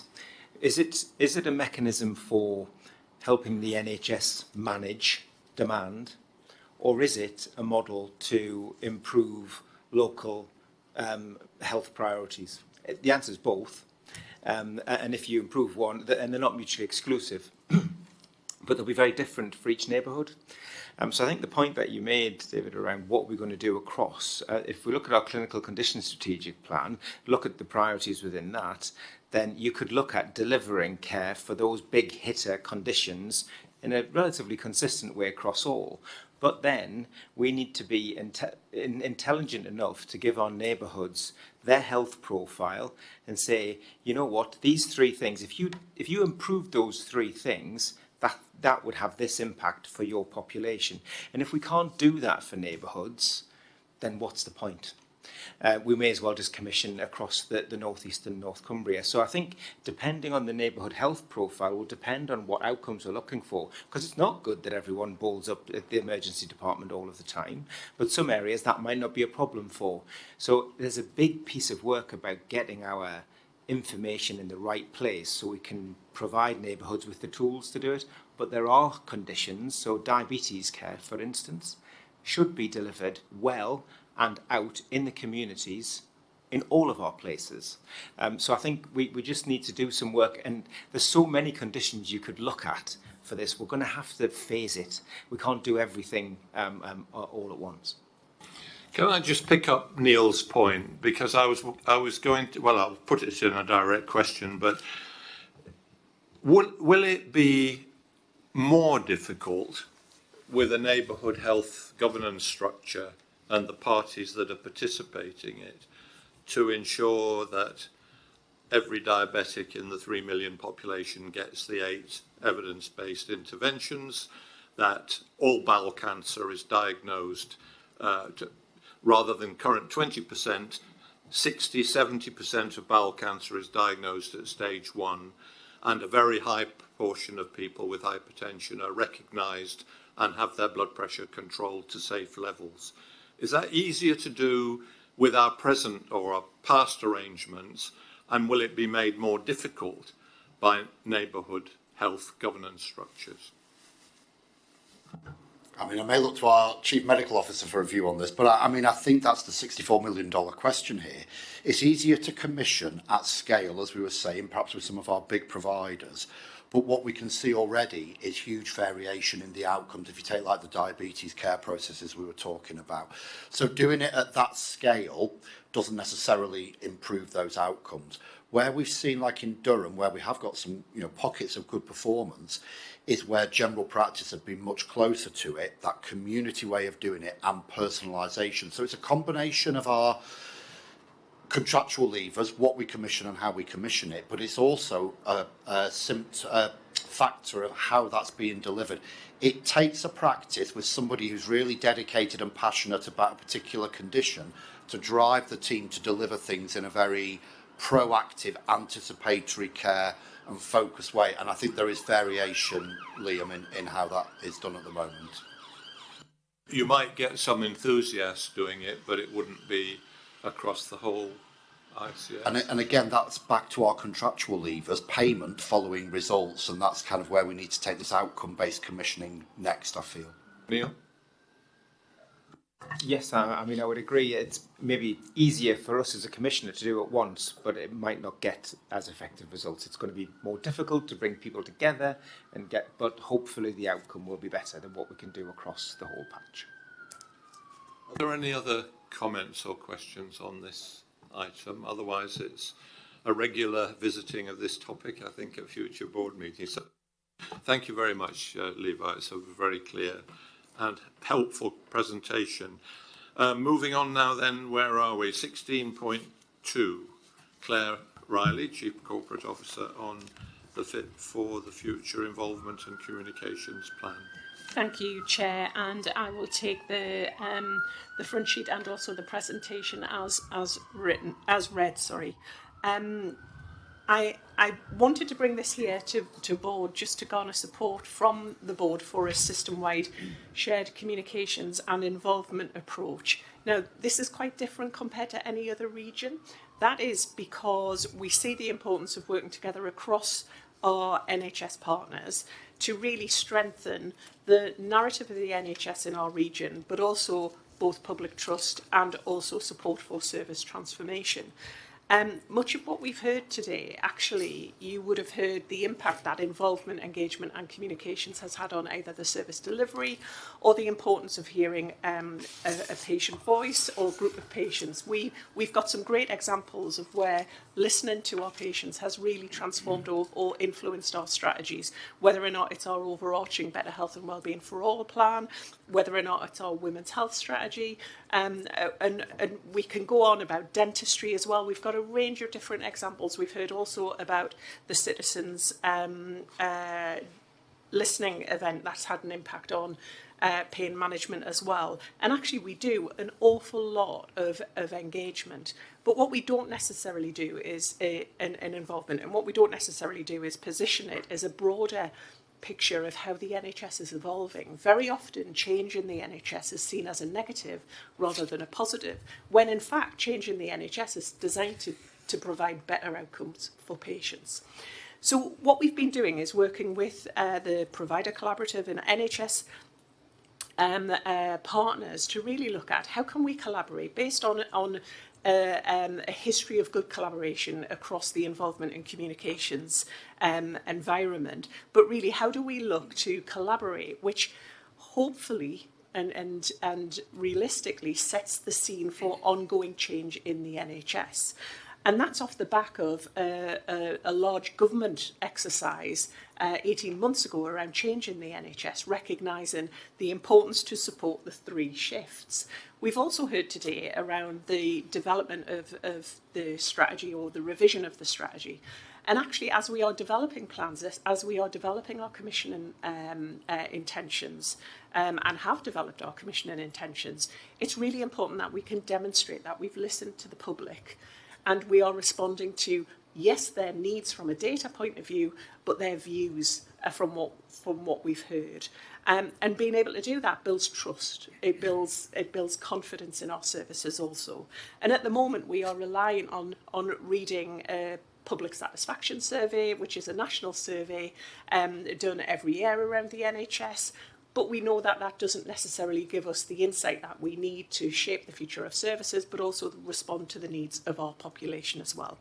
So what this does is actually pulls this all together in a way that not only adheres to our statutory duties, and it's really important to note that this is not a nice to have, it actually fulfills our statutory duties too, but actually it creates the conditions for the evolution of the NHS, not just for now, but for the future, making sure that we use best practice to listen and understand the views of our patients and public, and actually that we can demonstrate responding to their needs.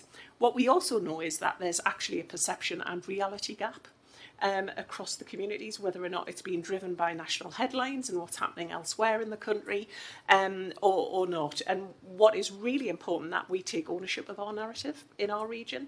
And if you think of, again, we had the AGM today, we've heard of some of the really excellent movements in our performance. We've heard from Kate at our board around the medicines work as well. the population don't always know about that actually, and don't necessarily always understand the impact that that will have on patient care. And actually it's incumbent on us to make sure that we are telling that story. Excuse me. So what we really need to do is use the intelligence that we create through the insight work, through the listening, for us then to influence our broader communication strategy to ensure that we are supporting patients' understanding and ultimately satisfaction with the NHS services. What we also need to do is noting the 3 shifts that we've talked about. At the moment, much of our activity is hospital-centric, actually, from a communications and an involvement point of view. And we know that we need to move that into both the community and also from a primary care, especially given the amount of contact in comparison that is in primary care and the community in comparison to hospital-based services. And if we don't do that, we will continuously have the very focused debate around it's all about hospital care in the NHS, when actually the majority of care is actually delivered out in the community and primary care. So hopefully what you'll see is a bit of a new and revised approach to how we involve the public, how we engage in the public, but also how we communicate too. But also there will be some innovation as part of this, which will include people's ability to be able to rate their services online in a bit of a TripAdvisor way, which whilst will not necessarily give us the in-depth understanding, it will give us an appreciation or understanding of what people think of the services in real time. And that will allow us to triangulate that with what we're seeing in our complaints information, what we're seeing in our postback from our MPs as well. So what it means is in the future, I'll be able to bring a more detailed understanding of the views of the patients to our board, which will allow us also to look to see how we use that information to influence our strategic commission and intelligence in the future. I'm happy to answer any questions, Chair, but hopefully it just positions the work, the important work that the team can do to bring to the broader strategic commission and plans.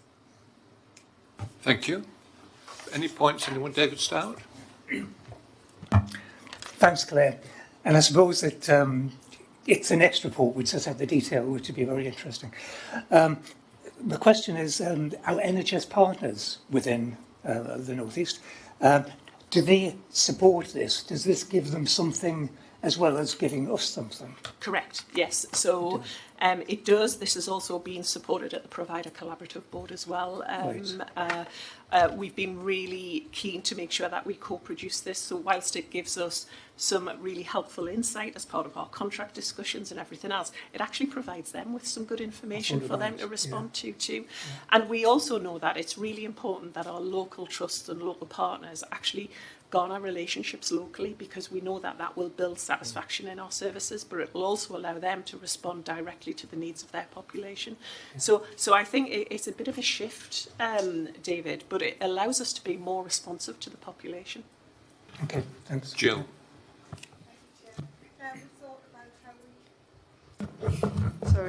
Claire, have we thought about how we complete that circle? Because whenever I've done any kind of co-creation or consultation before, there's always the so what. Why should I do that? Why should I help you? What's going to happen as a result of it? Is it meaningful or not? So how do we then feedback if we're using a Trustpilot version of that feedback methodology? How will they get to know that what they've told us matters, and more importantly that we've acted and done something about it? Yeah, you're right, Jill, and that very often is the missing gap, actually, which actually underpins the perception and reality gap as well. This will be part of that process, making sure that actually we respond to, you've influenced this, we've changed this as a result. But what we have to do is be relentless in our ability to do that, but also work with our partners, voluntary and community sector partners, because actually they help us listen to the population as well. And what we don't really do is work in partnership with them to look at that one narrative, to support that going forward. And that's exactly what we need to do as part of this work. Sam. Yeah, thank you, Chair. I'm particularly enthusiastic about the real-time feedback from the public about services. So we know that the public are having many conversations about their experience of services. So, I mean, the NHS has over 1 million interactions of patient care each day. The vast majority are excellent and very positive. But of course, whether it's on a social media forum or in a social conversation with a family, a friend, a neighbour, then we're often likely perhaps to share the feedback around where things have gone wrong. And I think we need a way of hearing both the positive but also the really helpful feedback where we haven't got things right in services. I think there's also something about how we use that to shape the culture in the service. So I think the NHS, most of our patient feedback doesn't come in real time. It comes weeks, months after the event. And I think there's something about how do we use this to shape culture. And that was certainly an aspect of conversation we had in the Albury listening event. And this particular idea came from a conversation with a group of colleagues from across the system when we were talking about the 10-point maternity plan, and actually how do we use that as a way of listening more to people's experiences of receiving services. And of course, patient feedback is such an important part for us from a commissioning perspective in terms of monitoring the quality and the impact of the services that we're paying for. Richard Barker. So again, a couple of points supportive of the idea and approach, Claire. My mind's drawn back to something you said earlier today, Liam, about what a typical patient, a member of the public, kind of knows or needs to know, and they probably don't really care what an ICB does, for example. They may not even care what a neighbourhood does. What they will care about is how do they access care and services for them and their family, what do they do if they're unhappy, and what's the offer to them, if you like. So I think if we, as I'm sure we are doing, focus on those sorts of questions for this, that would be helpful. And even thanks Fit for the Future, together we're caring, who is we? I think it's a question about making that kind of more visible. And if we say we list loads of organisations, weird acronyms, won't help. We is your GP, your health visitor, your whatever. My second point, and it's just a different level of communications, I've been thinking this throughout this meeting actually, in general terms of public administration, or in people who really you would expect to know, and I'll include GPs, hospital consultants in this, they should be able to describe to their non-NHS colleagues how the NHS works in the North East and North Cumbria. And it maybe not yet, maybe when we just mature the neighbourhoods a bit, we should be able to provide a fairly simple guide to what it is the ICB does.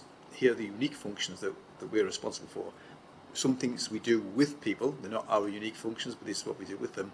And I'm thinking that there's a lot of new councillors joined us in May 26. For them, there's a lot of ignorance about what the different kind of functions and structures do. They probably know what the local water board does. Do they know what we do? So I think it's slightly different ask, Claire, but try not to conflate the two. So those people who you would expect to have some insight and knowledge about how things work, what's the right communication to them, as well as the kind of frontline customers, if I can call them that. Yeah, really helpful. Thanks, Richard. Just a quick point from me to sort of build a bit on what Sam said. I've been long lamented the lack of proper patient surveys in the NHS, but my problem is the weakness has always been on the criterion of validity. In other words, is it valid? Does it measure what you're trying to measure? And it never does. None of them ever do.